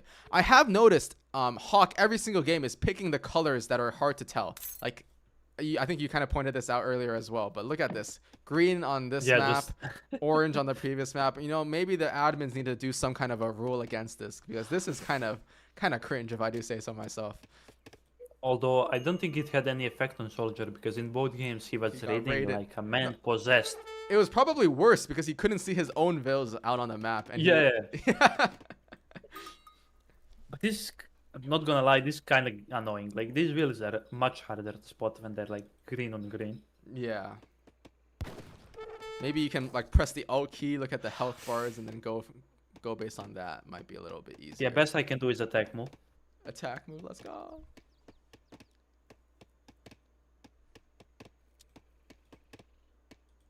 And yeah, USA not going straight for a TP. This is not something you see often. Ooh, they're already fighting each other directly, and SoldieR does have the HP advantage. Okay, I lied. He does not have the HP advantage because the USA General has an extra 100 HP. Yeah, because his save costed him like $5 while Portugal came with the game. Yeah. Pay to win. So neither side really getting many of the yaks so far. On this map there are lots of good yaks like all over the map. Usually like spread out in like these 2 bands along the coast on the top and bottom. And that's why we kind of sometimes see Ethiopia. I remember last year in EPL, Keter and Julian in their group stage game played Ethiopia versus Otto, and Julian actually won Ethiopia on this map. Definitely like Africa, specifically Hausa. I think it's a good map for both of them. I feel like their water play is quite unexplored, and I definitely think it's good. Like the ability to just sell a cow and be able to afford a caravel, or I mean the party boat equivalent. And they have also quite good shipments, and I believe they have a weaker monitor in H3, which can get quite annoying with this map. Yeah. And yeah, Is all it- of their that's the basic cannon boats, boat, I right? believe, can train. Yeah, it's a gunboat or something. Gunboat, Yeah, and all of their basic boats can train infantry, I believe, so that can get really annoying really quick. So SoldieR going up to H2 with 400 wood. He's shipped schooners as his first card, and I do expect he will be sending a villager out onto the map to get his dock down. Wait, can you click his deck again? So he does even have the whaling and the rendering plan card. Yeah, And extremely Eco greedy. Theory, which also works on boats. So yeah, this is gonna be some crazy boat action. One thing to note is that he doesn't have any of the ranged infantry upgrades. So probably gonna be some Goon play until H4 Organ. if we get there. Yeah, he can transition to Grape Shot. Does have the constable card, that's nice. Yeah. Love me some of that. And yeah. What do we think? Definitely no Highlander play so far without any TP or USA. Look at this deck. He is Oh, going wow. for. Oh wow. I have never seen 2 cards in H2. What is this? Like, I guess you're going like. Ooh, I think I see what's happening here. Is that a Marine card? Yeah, it is. Maybe they can do some work against the organ guns. I don't. I mean, maybe, but they do have. There are anti-artillery, but their range is so low that I don't think, like with good micro, the Yeah, but organs not can kite them in forever. smaller numbers. I feel like they can maybe They do could, some they work could. against the. I think he might be yeah. going for this.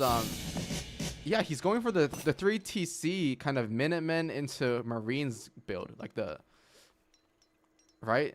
Yeah. Yeah, and then he Yeah. also has CDB ups. Sorry, I mean just Vil ups in general. He has more hit points, and more hit points from the market as well. So these are even. I think the CDB that you get from this are even stronger than France CDB with Pioneers. They also get additional damage as well.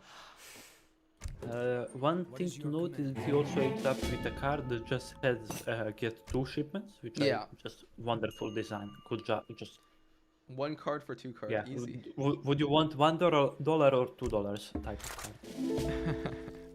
And it arrives fast, right? Oh no, it doesn't. No, that would be I too don't. funny. Yeah, don't give them ideas, please.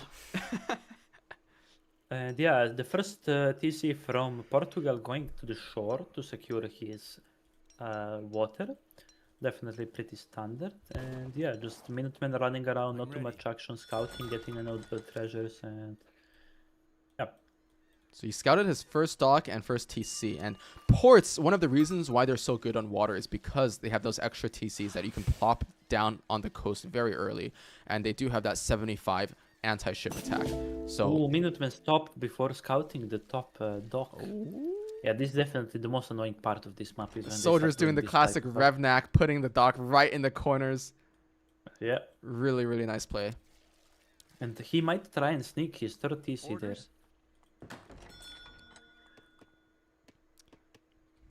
Up with Tennessee. So that's not the one that gives you the like the card that makes your Vils really, really strong in combat, right? No, I don't know. That one is like the Ober Mountain Settlers, but I Yeah. think you wouldn't would do that against Portugal because if they transition into Grape Shot, no matter what your Vils have, they are getting roasted. Yeah, yeah. So Squagmire in chat saying, oh, it's not Squamager. I said Squagmire. Squamager saying, I trust AOE3's Twitch chats for medical advice more than any LLM. Goat.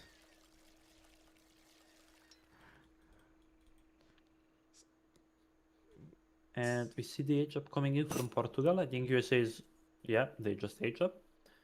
I definitely do think they just age up. Yeah. And can we see what the cards he got from the Tennessee age up? Oh, it is the Over Mountain Settler one. We Yeah. are noob casters. Wow, look at this. 12 ranged attack damage. And this one gives them plus 100%. So they get pretty jacked. So they have 6 One now. thing to He can note get- is, if Yeah. I remember correctly, this card is sometimes used in the Fast Imperial, right? If you really? know that build, that Which one? no, the double card. Oh yeah, I think so. You can go this, but in H3 I think you do a different build, right? It's not this Tennessee. Okay, makes sense. But yeah, probably just gonna be a fast minute play either in H3 or 4, probably 4. But yeah, not scouting the top hand is top dock is hella.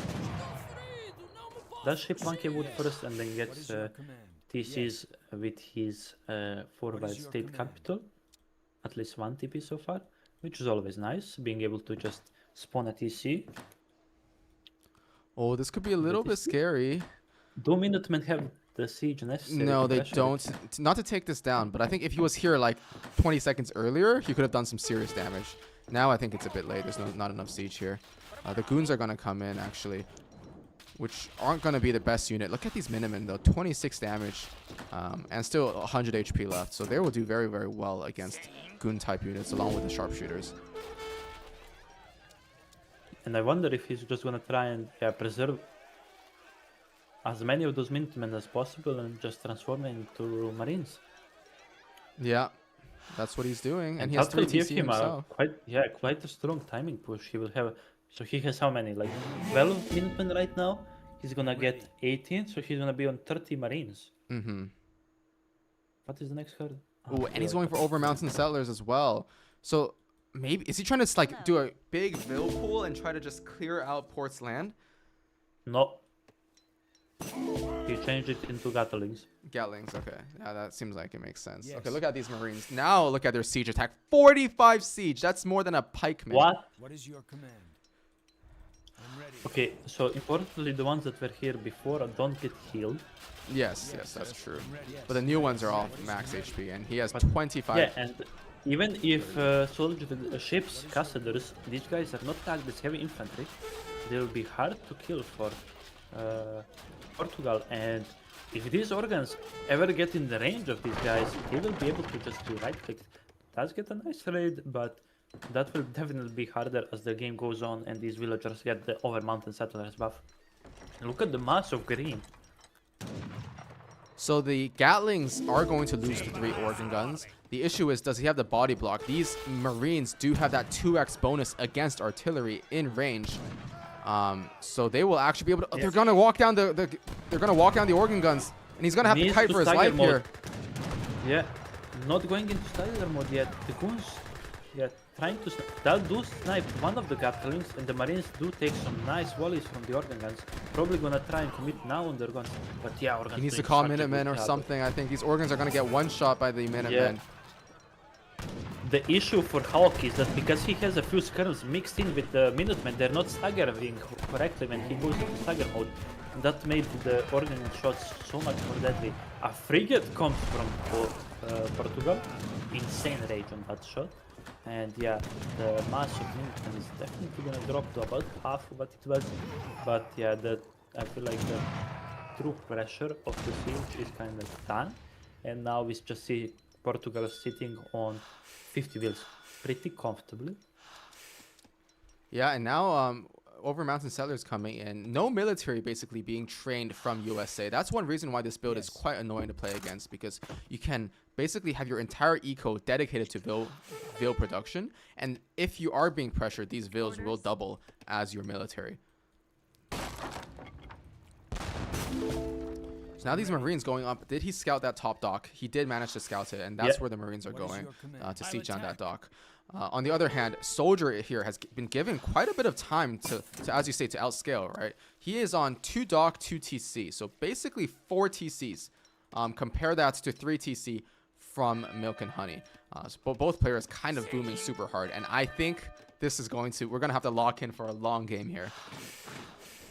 One thing to note about over mountain settlers is that I believe it increases the yield of the natural resources so that they last longer or something. Yeah. 1.25 for animals and mines. Yeah, so and this trees. just makes that everything lasts 25% more, right? Mm-hmm. Something Wow, like that. that's I don't know if it's broken. 1 divided by 1.25 or like however that works.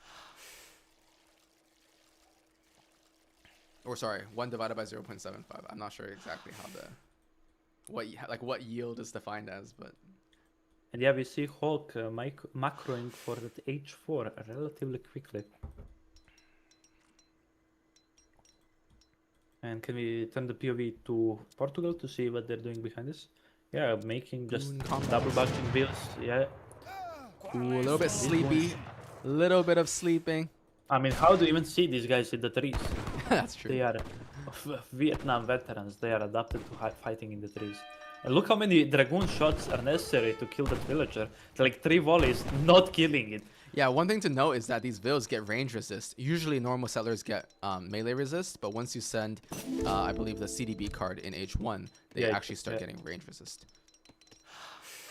And yeah, SoldieR, Hawk probably gonna go up with California, and then after that point, we definitely should lock in. Yeah, everyone, go prepare some water, get some snacks or something. We're gonna be here for some time. Is it time to do my classic DoorDash order? You see, I'm a beginner caster and producer, so I'm not aware of the classics. I think what Soldier should do is stop booming this hard and get the grave shot ASAP. Yeah, this seems 'Cause I feel scary. I like- mean, once he gets his fourth TC and gets free vills, gets his age 4 Cowboyos, it's going to be very hard for Soldier. He also has that Dance Hall card in age 4, and Nox Artillery Train. So I think going for that Artillery Marine Yeah. Cowboy composition will be super annoying. The one thing I don't like is that Hawk is letting Soldier get away with pretty much taking all of the northern fish for free. And again, Soldier not splitting his fishing boats on the whales, I would say, quick enough. Like, if I see that my opponent is just giving me water, I think I would instantly just put everyone on whales until I saturate the whales fully. Because you want the water to last as long as possible, and if you know your opponent isn't gonna deny you or anything, why the issue? Look at that villager tanking 17 how shots. many? Yeah. Yeah. And these Minutemen, I believe they shadow tech into H4. They do. Look, the ready guard status, 260 HP, 33 range attack. At least their siege attack doesn't seem to shadow tech, because that would be insane if they get like 60 siege. Oh, I think they, no, maybe they did under the flag, because I think previously we were also looking at it under the flag. Oh, I think that it was like It's 42, right? 45 Now it's out. 47. No, it was, I think, 45 out of the flag. Okay, Doesn't then matter. it might be the same. Semantics. And yeah, we see smokeless powder being researched by Soldier. I like that, getting the native on the left side. I hear that this map has unequal natives, so objectively Soldier just got a 10 times better native, because Yeah. the Sufi Mosque has, I believe, a tag that it makes your villagers... you can make more than your villager limit, or there is actually one technology that nerfs your villagers in terms of hit points. 40% So- hit point nerf, but 10% Yeah, so this is gather. definitely not something that he would want to do. The other one is a nice shipment of boats that usually benefits the occupancy more, but yeah, so far will advantage to Portugal, but the army advantage definitely to USA. And these Minutemen are just walking forward, taking barely any damage from the Castadors, because the main source of damage from Castadors is the multipliers that they do not get from these Marines. Yeah. At least Castadors have that faster speed, so they can kind of kite away Yep. from the 4-speed Marines. I think it's Yeah, super Soldier annoying to is- be playing skirmishers versus these guys, because they just have such high base damage, and it's very hard to kite infinitely. Yep. Ooh, he's making Culverines. Probably Preparing for that expecting too. heavies, Yeah. but no But heavies again, on the way. the Culverins, if they get pick off, that's 1,000 resources. They should definitely be careful. It does seem that Hawk is backing out, just scouting, seeing what's happening, pressuring, maybe forcing a mistake or something. Did Soldier in the end end up canceling the Culverins? No, I think they're No, still they're here. just Yeah. still trying. Yeah. Probably gonna get a third one. Oh, only 2. So not too much help against Still- heavies. Still fine to like dissuade them, but again, USA is now on 40 Cs, and their natural resources will last longer, and they have the map right now. So Soldier does have the water, but USA has the land, and we'll see what's more important right now and which sea has stronger late game options. So far, nice poking by the Castadors.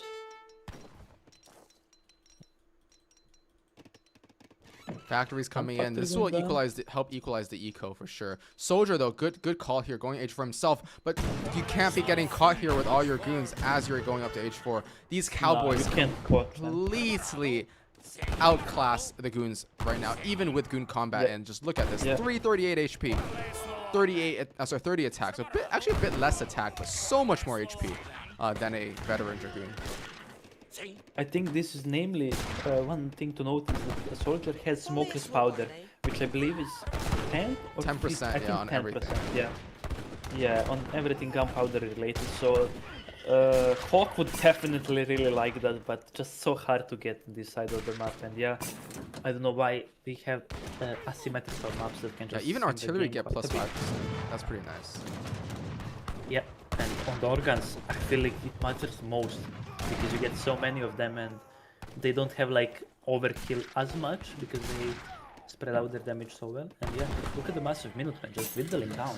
I feel like Hawk is kind of fine with that happening because he's fine in transitioning more towards the Cowboys and the other thing. But yeah, look at this Hawk, almost as if they're gonna try and go H5. Yeah, I think it'll take him some time to go H5 here, but he is getting Yeah, that I don't think second he's upgrade gonna. Yeah. for his I don't Cowboys. think he's gonna go H5, but just already full pop, not being able to spend the resources because he's again full pop. And we see a ship won't being built up into the Order of Abyss, which will definitely equalize the fighting power of these Dragoons compared to the Cowboys. And yeah, we definitely want ranged cavalry Caracol if we haven't. I think we have it, and SoldieR, yeah, already getting Legionario Dragoons, I believe. Yeah, he does have that. Getting the Legion Dragoons and probably macroing for the Cassador as well. He's actually those decided are to the- stop yeah, queuing he- Veils for now. Yo, he is popped. Sorry. He's getting guard Cassadors first, actually. Which is, again, fine when you're fighting Cowboys and Minutemen. But yeah, point kinda running out, but again, he does have Veils. Again, still not fully saturated. The transition period for Hawk will be a bit more annoying since he doesn't have the ability to just keep 20 or so villagers on Veils. In this case, I mean fishing boats when I say villagers. But yeah, the main thing about this game is how well does Portugal lame the grape shoots, I think, because so far Skirmgoon does quite well, but I don't know if it will be able to keep up if USA does something like heavy cannon production with the Nox artillery. So can we keep the POV to USA for a bit to see what cards they ship? So far only the factory and the Minuteman card in H4, which is surprising. I thought he would kinda stop making the Minuteman at this point. Of course, before all of that, he sent to California to just get these freight kills. And look at these Cowboys just going into their counter with H4 Cassador. They don't really care. This does not look like a good trade for him though, actually, because Of course it's not. yeah. Like the mass is dwindling heavily, and here's barely getting anything because again, Cassadors have an insane amount of range resist. So these types of fights are really efficient. 45 range resist on that unit is crazy. SoldieR now Yeah, shipping his SoldieR first getting- factory as well. Yeah, and to be honest, I'm not too familiar with USA, but I like Portugal's position more. Okay, so the north side of the map, we kind of Yeah. missed this. Well, it was cleared out Yeah. actually. Hawk should definitely get a few ships there. No point in not really. Yeah, using saturating the three whales would be very nice at least. Yeah. They're not gonna be as efficient as Portugal. Can we check on Portugal's fishing on the bottom? How efficient are the whales and the fish after all of the upgrades? Not So bad, he didn't actually, yeah, he didn't ship all of the upgrades. He right? didn't even get the second long lines. Can you click the upgrade. deck? No, he didn't ship So these. why don't we get the upgrade from the dock? We have like 20 ships. Yeah, He the had even more before at the top. long lines would have been good. Oh, horse artillery getting Ooh, mixed in, Hawk. your favorite unit. But they're getting Yeah, the issue demolished is here by these the... dragoons have 18 range. Yeah, this horse artillery just getting annihilated. Oh, huge Yeah, Minutemen. I love this horse artillery. Look at these volleys. The main issue is that the body block is just so much harder when the goons are 18 range. Yeah, SoldieR kiting quite well. Although I feel like the Cassador mass got halved just in a few volleys. And yeah, as you say, horse artillery, I love them. I think it's heavily underrated, and I think USA is one of the best teams at utilizing horse artillery because theirs is the most tanky one. Which again isn't a big factor for horse artillery because they're not known as a tanky artillery, but still, you take any upgrade you can. Yeah, these goons are more efficient than these cowboys at this point. Like both in terms of pop and in terms of their combat ability. On the other hand, these cowboys are so cheap. 130 coin compared to a goon that is 180 resources. Yeah. Still, it looks like Yeah, SoldieR's just taking diving in, favorable yeah. trades. It's interesting. Yeah. He's gonna go well over 100 villages soon, but the main thing is transitioning into mills, transitioning into states, and seeing which civ gets better economy, because I think the main thing when you get to this point is who has better eco and who has better units. I would say so far SoldieR has better eco and better units. He's gonna catch his 4 instantly as well. Very, very nice. Yeah, that should definitely get the Explorer as well. that flag ability shouldn't be underestimated. It's a great buff. 3 more horse artillery. Although they're going to get sniped immediately because of the bad positioning here. 1 going down, 2 going down. And he's going to go out with those 2. Let's see what Milk and Honey is shipping. He is shipping Nox artillery train. Horse guns. It's going to upgrade his horse guns and give them extra hit points. So 20% which will definitely make it so harder to snipe. As you see, they're already living a bit longer, but again, we need something to deal with these goons. Yeah, doing a lot of damage to these Cazadores is nice, but Cowboys are head-to-head gonna lose against these upgraded goons. And again, Hawk trying to get that fort again. Yeah, now training some bandidos because yeah, he needs some type of scrim, but I feel like yeah, these guys just gonna get kited quite a bit by the Cazadores. They're great speed. Now starting to make some heavy cannons, which will definitely force Culverins. I don't think these goons will be able to snipe those guys, especially not after the Nox artillery. Right. And yeah, let's see. Look at the resource spread from USA. Just 65 villagers on coin, spamming those Cowboys and then getting the heavies behind all of this. But still, SoldieR easily pushing back continuously. And these factories are exposed. I mean, yes, they're going to pop potentially heavies out here in the back, but I don't think he has the mass right now to defend them. Soldier's going to see them immediately, back out with the Cazador, getting the goon to come out front, and he's going to try to snipe one of these heavy cannons immediately. I feel like this looks terrible for USA at this point. Look at the eco from Portugal. They have too much eco, they can spend it and their units are better. He's just running in, he's completely fine. USA is nowhere near fully transitioned to estates and mills, and that is the hardest point in these types of games. He's not gathering enough wood to do that, and he had this army of Portugal which is doing whatever they want. And I think we are slowly approaching the end of the game. Yes, USA is at max fields, yes they have a lot of strong cards still left to ship, but how do you ever stop Portugal that's just shipped all of the fishing upgrades and has all of their factories and has better upgrades than you, also due to natives and due to stuff like goon combat. Right. And SoldieR is... Yeah, look at SoldieR. Quadruple batching. now we can't meme him for having 6 military production buildings because he has that eco to support that. He is fully set up. Team tournament paying off. Which games tend to end up going for late game much more often. And another 7 batch, like mortars, goons, Cazadors, and still floating enough resources to like go age 4 relatively soon. I feel like. Yeah. Just amazing. Big volley though. Great volleys, but I feel like there is no combat for USA at this point because the transition period, by the time he fully transitions onto estates and mills, Portugal will be age 5. Portugal shipping a frigate, which I'm not a big fan of, especially not when Graveshot is there. I think. Yeah. Ooh, fort raids. Yeah, fort is not gonna raid along when there are 4 howitzer approaching it. That's true. SoldieR maybe needs to add some Cove though, or Rebolts, or some artillery to deal with the heavy cannons, I think.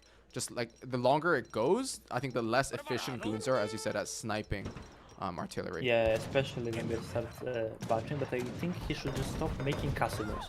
They're both very food heavy and just not good at fighting the heavies. They just give them so much value. And if you go like pure goon, your opponent will be forced to go into something like a scrum, and that's good for you because then you can do like either your better scrum or your goons, your Rabol. But look at the mass of goons right now. Look at both players just putting up forts and everything. Yeah, and there is very few things that are as demoralizing as the monitors shelling your buildings. So yeah, Hawk definitely under pressure from that constant shelling, like the ringing in your ears constantly and hearing the bombardment and having no real way to deal with these mortars.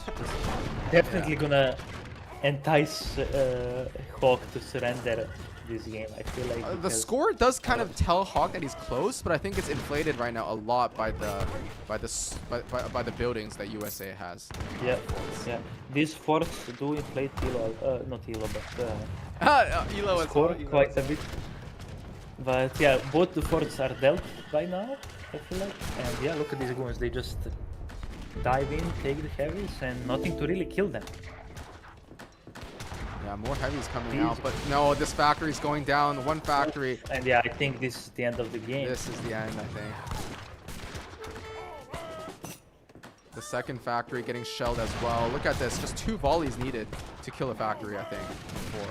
Yeah, I don't think these cowboys will be able to kill it them in time. These mortars are surprisingly tanky. And There yeah, it is. 2 full factories. Great trade for Soldier here.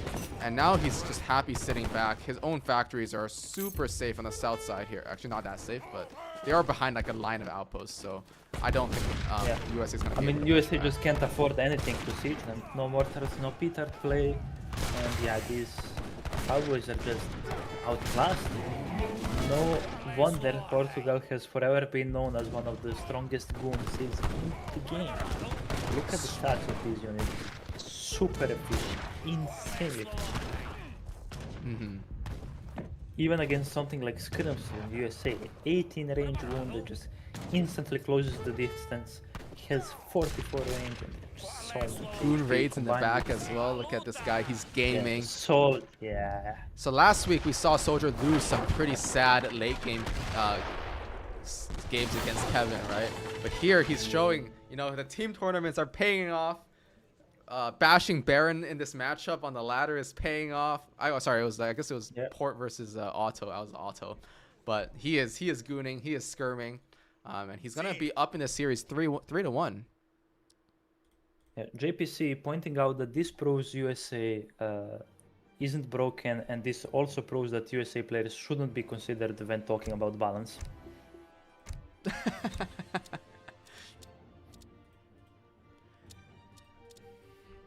We are now 3-1, going into the last Yeah. game of the series. Confirmed another win for MDS. Comeback. Oh, this is a good map. It is Great Plains. We love watching games on this map. I think it's so dynamic. That's a classic. A classic. Otto from Hulk. Brits maybe from Soldier. Is he a Brits player? Maybe Germany. Yeah. Okay, I would be very surprised about Soldier picking Germany. I think in our discussions right now, we both think Germany kind of loses to Otto. Maybe Italy. What do we think about Italy- that? Because he is blind picking. Yeah, Italy could be very interesting. I think Italy actually has a very good chance against Otto if you play it perfectly. I don't have the confidence that Soldier can play Italy perfectly, but we'll have to see. I think Otto is just much easier if you just Jan Falk and do things like that. While Italy, Yeah. you need like a very particular build, I think, to deal with Jan Falk. But if you execute it perfectly, I think it's very strong. The timings are just there and can deal with Otto quite well.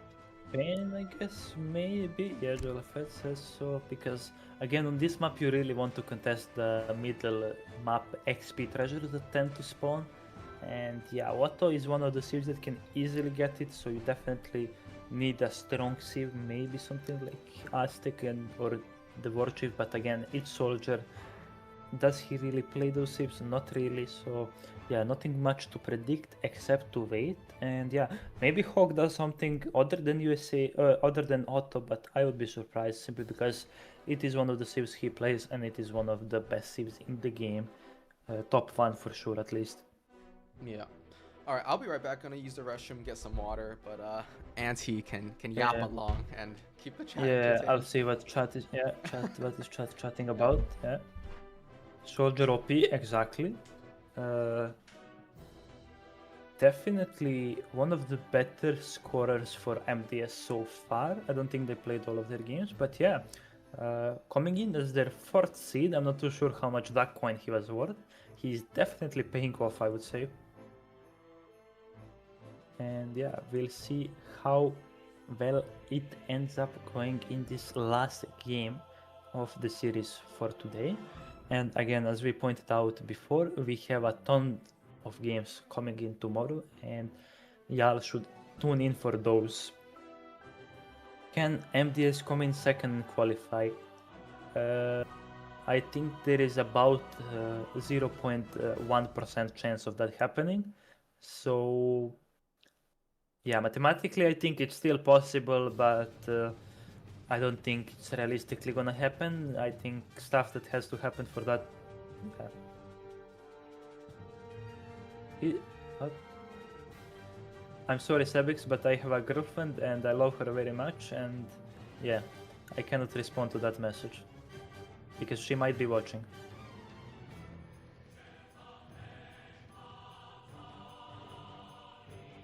Yeah, don't worry, lots of other great players are single, so yeah, we have McLovin here, another Hausa player. Get yourself a man who plays Hausa, because that man, he knows quality.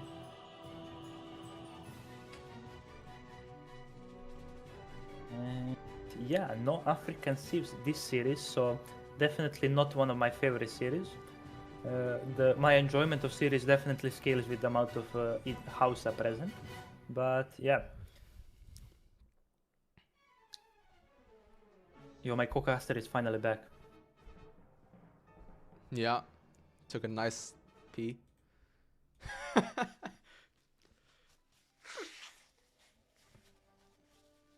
They are so back.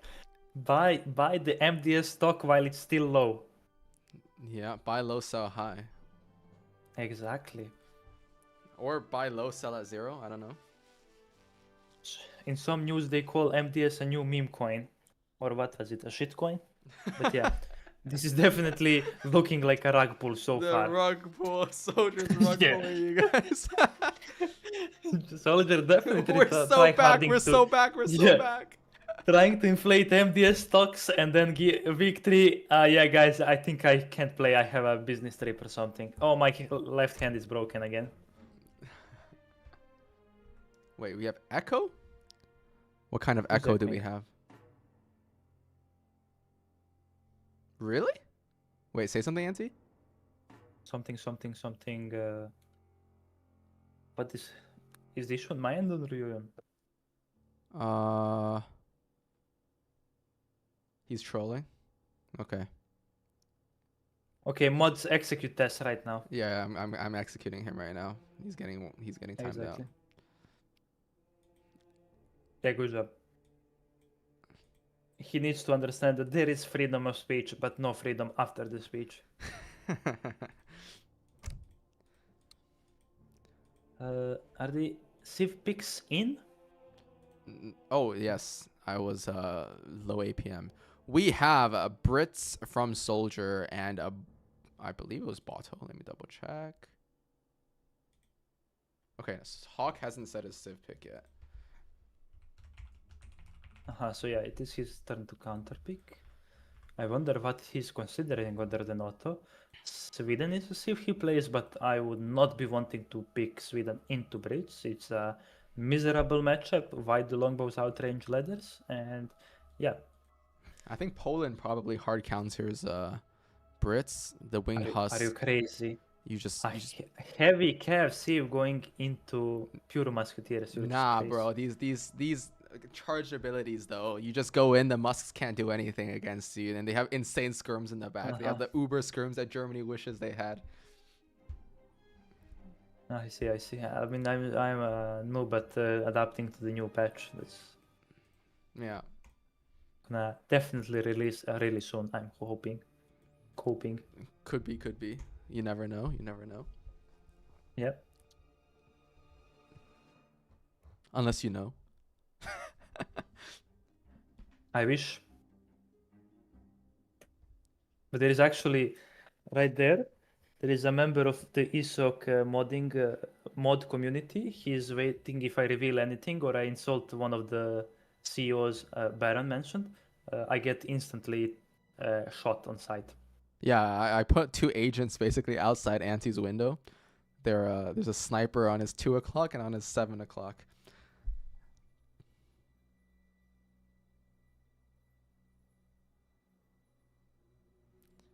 And yeah, Hawk might have fallen asleep because it is 2 a.m. And yeah, choosing this much to just put Otto in the bag is crazy. Okay. They actually just launched without telling me their civs. OP. Hawk is playing Otto, so we'll go right into the game.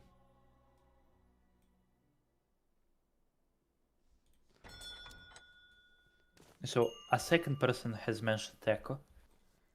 Echo, really? So maybe it's legitimate. But somehow it's fine for some Although- people, but not fine for others. Weird. Yeah, it's tests and casters that we can ignore them. Low quality viewers. Low quality viewers. Okay. Yeah, Anyways, never stop. southwest of the map, Okay. color blue, milk and honey, aka Hawk, Bato. Northeast side of the map, soldier, Brits, red, my goat, NA's last hope, MDS, rug puller. What other nicknames can we give him? I don't know, but we're gonna hope for a Brit Is, win here. brother. Unbiased.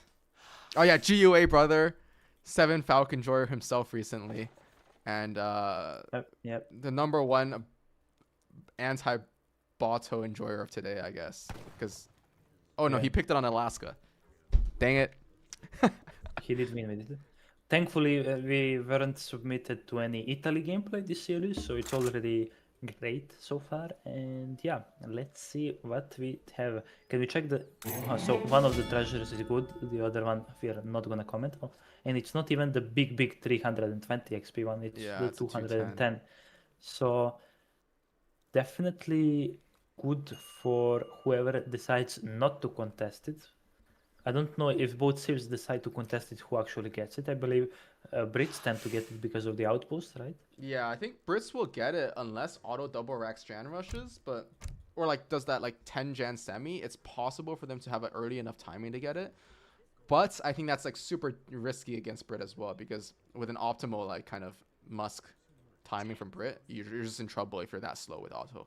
On the other hand, last time when Soldier played against Ketterboy, the last game of the series, I believe, was on Florida, and it was this matchup.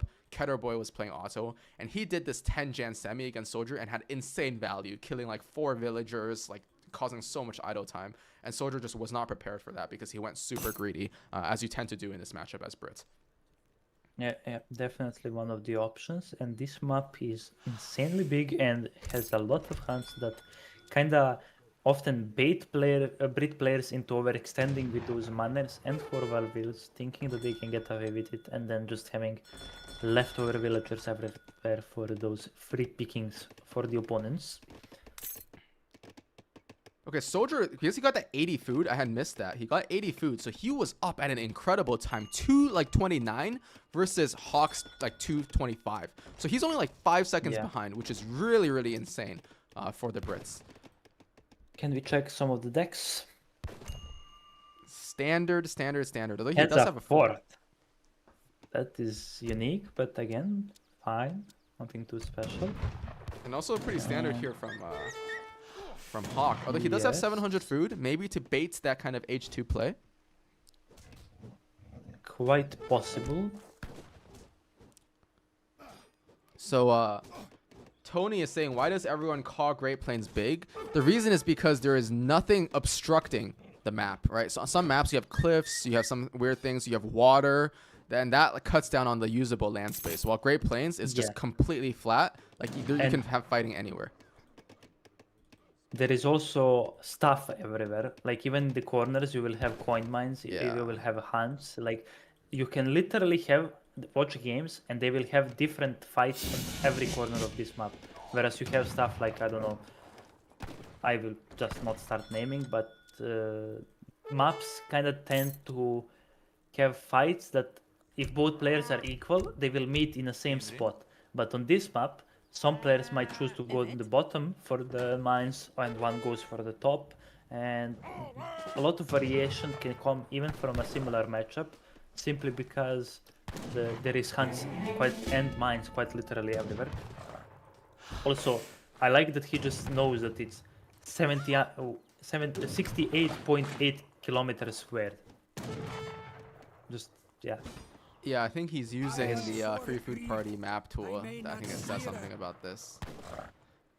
Interesting that they're in kilometers and not like in-game units or something. Yeah, not sure about that. So Soldier, sorry, Milk and Honey going Can for the this naked map F. stop backherding? Like Yeah, another that's backherd from the not good. Bisons. But he's going for that naked FF, and this is honestly a slow timing because he went for the Mavirs. Because usually with this build, you're up at 455-ish. Amazing save. Almost always. And the reason why I You know is just because switch. I've been laming Jan Falk recently a lot. Yeah, I mean, Blame only what Baus. elo are you, by the way? How what? What elo am I? What? Yeah. That is classified information. You'd have to talk to my lawyers about that one. Okay. Who got the treasure? Oh, Milk and Honey actually stole the treasure. It is the 30 XP treasure for the Explorer HP. Evet. But Yeah. still, quite nice to Sport get. is going down. and Mabir actually also gonna go down because he's not paying attention here. To just one I think he musketeer. can That's get really away at sad. this point, yeah. But the Mubir did get the Explorer, I believe, because it was bronze promoted. Yeah. Explorer did get sniped. Henry Rutt Henry- not having a good day. And I really yeah, want we to see see Soldier some get this musketeers. treasure. Yeah, he should definitely. Probably gonna get it as soon as his Explorer gets up. And yeah, we see that Otto is halfway there, aging with the 4 Abus. So no amount of musketeers will be enough to push into that. He'll definitely need some other units. And probably gonna add a stable eventually and then go for that Muscle Longbow Husk push. And will be travel. No. So we push the way and yeah. Looking good so far for both players. Oh, he loses Explorer. He's gonna have to bring a Veil. Oh my god. He's gonna bring a Veil actually. That's funny. Yeah. On the other I mean, hand, it's fine. He can backhurt some of the hunts. yeah. The Hawk's timing seems just a little bit slow. Like he has 5 Jan out. His second batch of Jans, he's not even going to finish, I think, because he's macroed a bit too much for the vet too soon, I think. Now, on the other hand, different players kind of have different macro play styles. I also Yeah. think like 4 Abus is What? kind of not standard. Nizam 6 first. Nizams. Yeah, that's really odd. I think you want 8 Jan first if you're gonna get vet Jans, and then Nizams I later. think for the preparation for this series, Hawk watched 47 hours of uninterrupted Kerim B gameplay. Yeah. So I guess he's gonna go for Nizam, Falk, and then 8 Jan. Nizam is an insane card because in defend mode, 6 Yeah. Nizams, 1 shot at H2 Hus. It's like super good against. What? Yeah. In That's defend. just wrong. There is no way that works. No, I'm 6 Nizam in defend mode, 1 shot in H2 Hus. Trust me, we were From testing range. this. From range, yes. That would mean they do like 55 damage. 6 of them, right? Yeah, something No, like each that. does 55. Yeah. Can you click one when they spawn? Hey, this guy not believing. So look at this, right? 24 times 2.5. What is that? 48 times 60. 60. Yeah. So it's not enough because range resist is enough. It's You'll need 7 20%. to 1 shot. 320 divided by 0.8. What is that?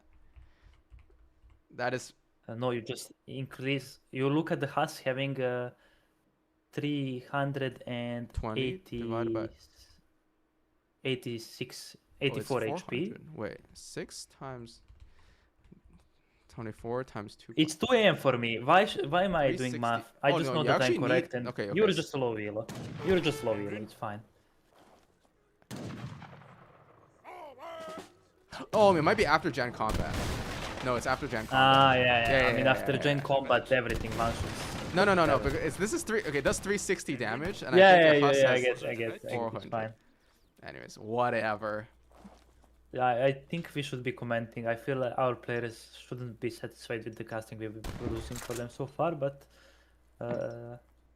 it's all about entertainment value, I guess. It's about A lot of entertainment. musketeers being Big raid hidden, once again. trying to say raid.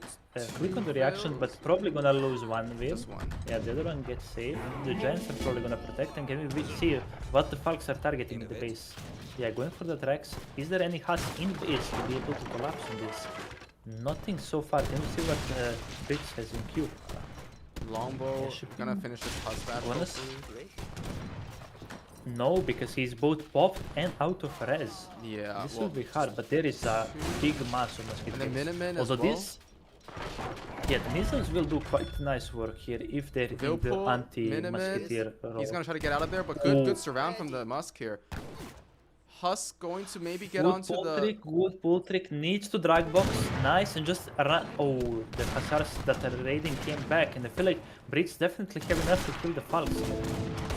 Especially with the Whirlpool, and I feel like yeah, if the Falcons go down, only a few Nizams and Abus are there to kill the Musketeers, and yeah, both players just gonna back off after this, it seems. Yeah, basically That not losing definitely any bills favors there. Brits. Yeah, look at the amount of Musketeers still out on the field for British.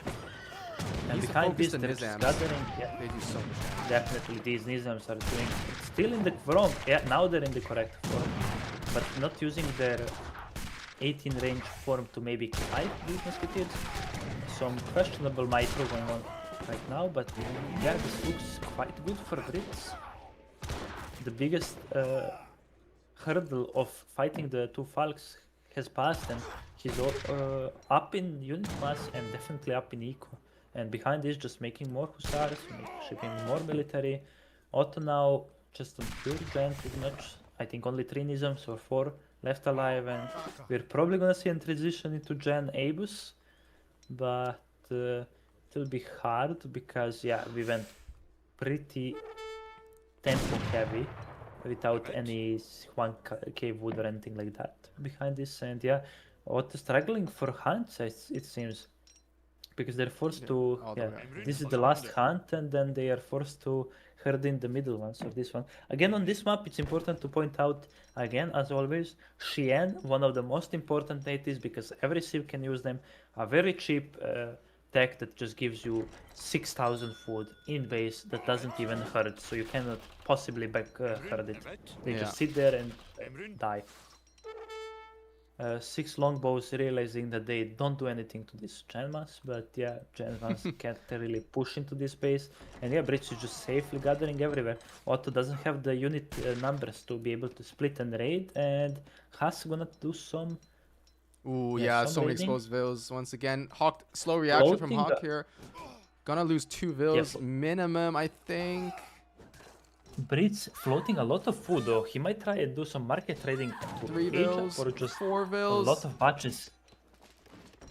Yeah, but 4 vills it's going surprising down. how popped SoldieR actually is for a big chunk of this game. I feel like Yeah, this this is is very rare to see. Look at the amount of resources he's floating simply because he cannot spend it. but this I is guess still the gonna be a moment good some of fight, his I think. units start, yeah, the moment his units start dying, he will start touching. But yeah, he needs to do some market raiding because he's floating a lot of food, but no point. But yeah, this looks great for Brit. Actually, Auto must win the link. Yeah, 30 Nizams units on the left. wheels, but not. Yeah, Yeah, this is good. 15 GG. wheels only, and big SoldieR. Big with SoldieR, the let's big go! 4-1. Yeah, definitely top 10 days of your year so far. Watching SoldieR get a 4-1 win Yeah, yeah. against Hawk in this final game of today's series. Very GG well played all.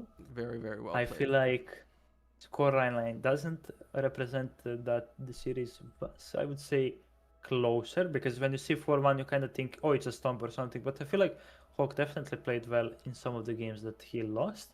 But again, I still really like the Mexico game.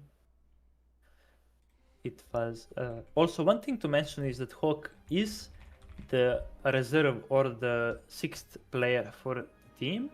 The reason he is playing right now is, I believe, Ace is on a trip or something.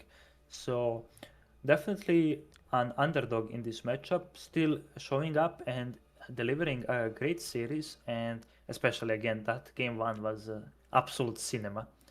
I really like that build, and yeah, take it away and give some of your opinions. Hold on a second. Oh, you're Somebody probably just asking said for SoldieR for Baron interview. number Yeah. 1 soldier Glazer must be proud, and SoldieR responds, "You can be number 2." Very, very, very suspicious commentary from SoldieR here. I'm asking him for the interview here, but yet to hear a response. Okay, let's get him in here. Yo, what's up? Hello? Oh my God, SoldieR. Oh my God, it's What's SoldieR. up, guys? How is it going? How do you feel about that series? I did not feel nearly as comfortable as I may have looked with the final score, but it may have been because of the start. I was totally thrown off with his Mexico pick, and I Yeah. had no idea how to play United States. Yeah, I it makes feel like sense. Hawk is definitely a type of player that does some unexpected strats. So it's never like, oh, I'm just gonna do this and that beats the standard approach. He just does something unexpected whenever you think that, oh yeah, this is Yeah, solved gameplay. Once I saw him with the Conquistadors, I knew what strategy he was going for because I've done it myself for the content. But yeah, I knew like if you can get the natives and you can get the Aztec, it's just you get like a 25 unit pop from that H4 card, and I was like, I just got to try to keep up the pressure, and then I just got erased at that forward stable. Yeah, yeah. I think the USA build that you go for sometimes is like a little bit it's very weak on anti-cav, but it's weak in a way that it's kind of unexpected because you see those like goon-like units, you see so many husks, so many like infantry units as well, but there's really nothing that counters cavalry, and Chinako and Conquistadors are both so good against cavalry.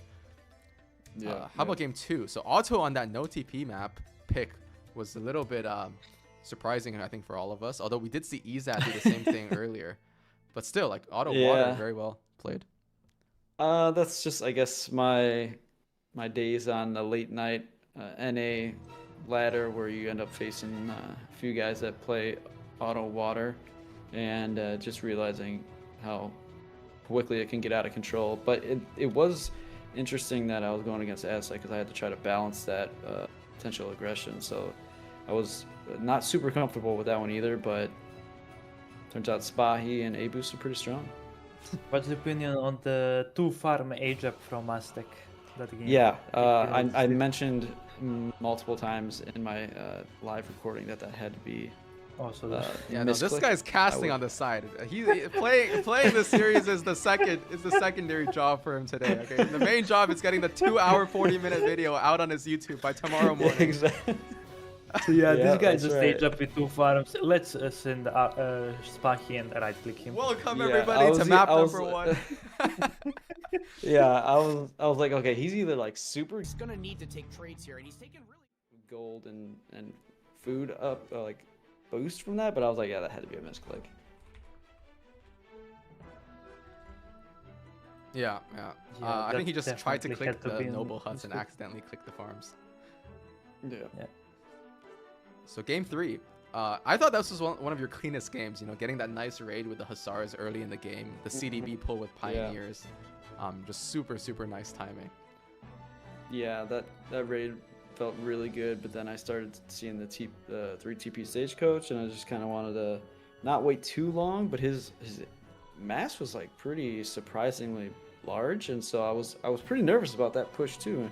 And just trying to micro that because you know how CDB can be kind of weird after they kill a unit and walk around. But yeah, I wasn't sure if that was going to work and the timing was going to be good there. But yeah, that's a strategy that it's always been. When Lakota was really strong in the previous metas, that was one of the few civs that had a nice counters.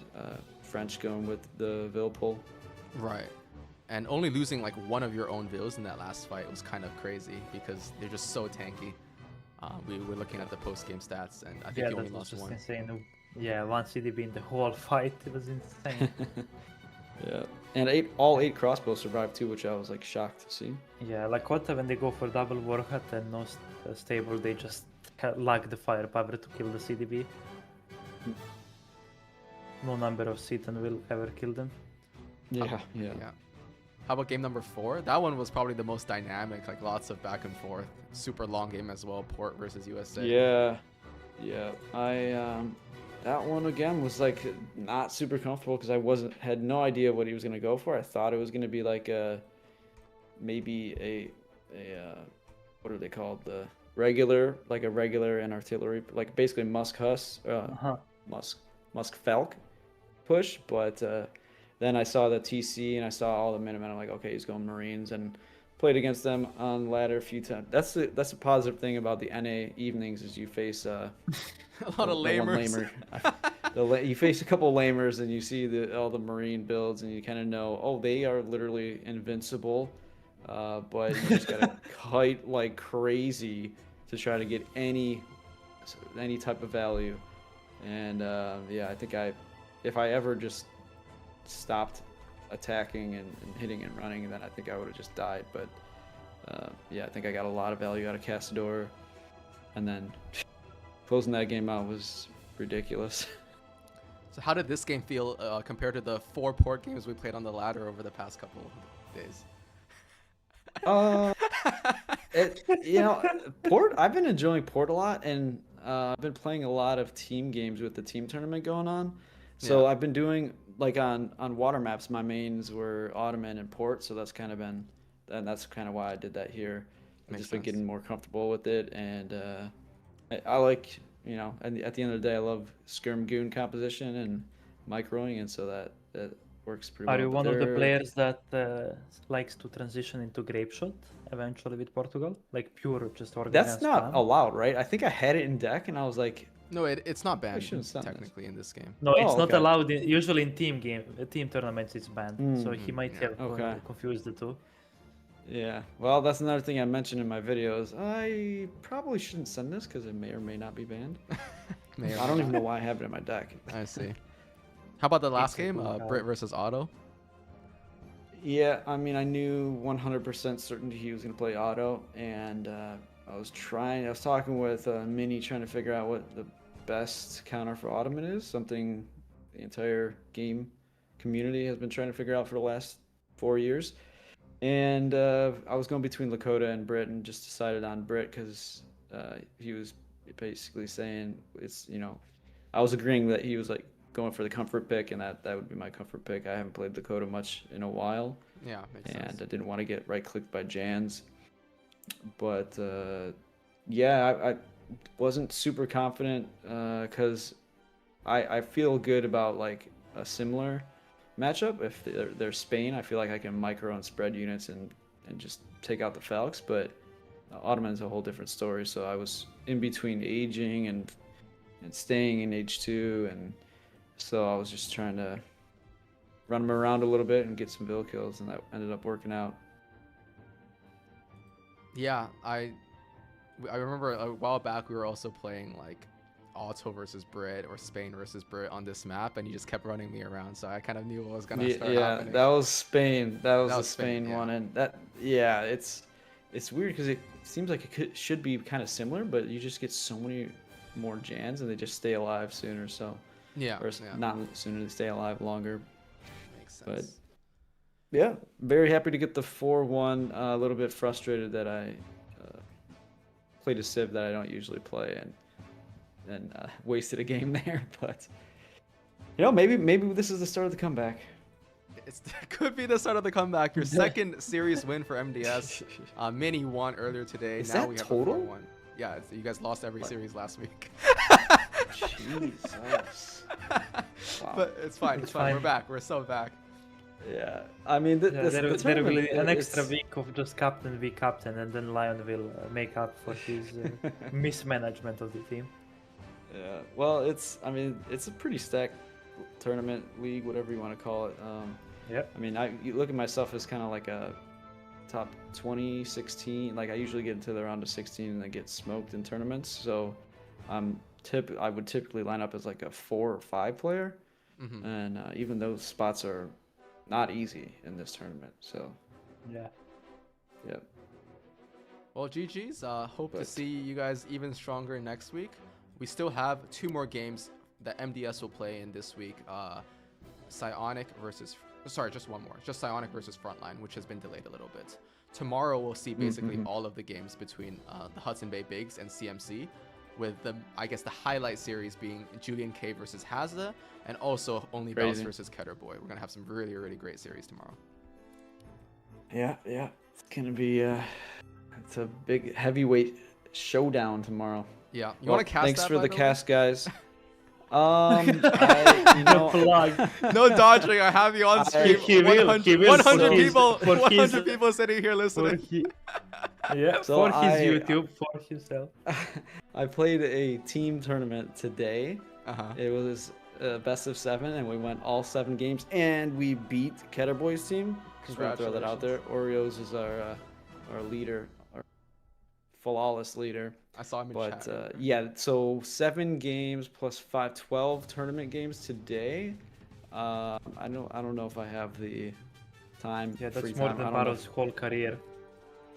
I don't know if I have the leeway on my leash to spend more time on the game tomorrow. All right. Sounds good. Sounds good. You guys are here to hear soldiers dodging once again.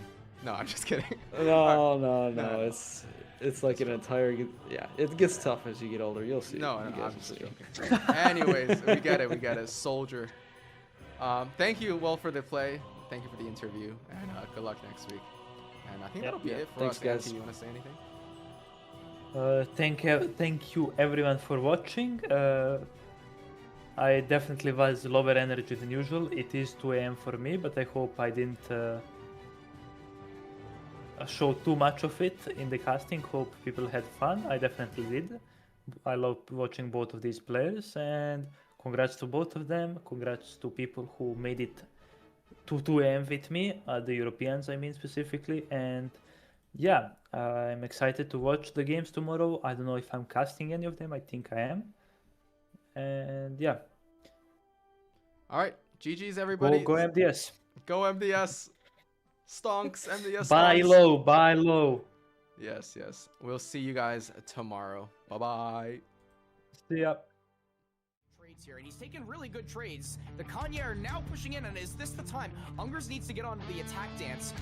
I mean, he has 70 fills. He's so far out of eco. Put some fills on the attack dance, and this will be even better. He's not switching. He's on XP.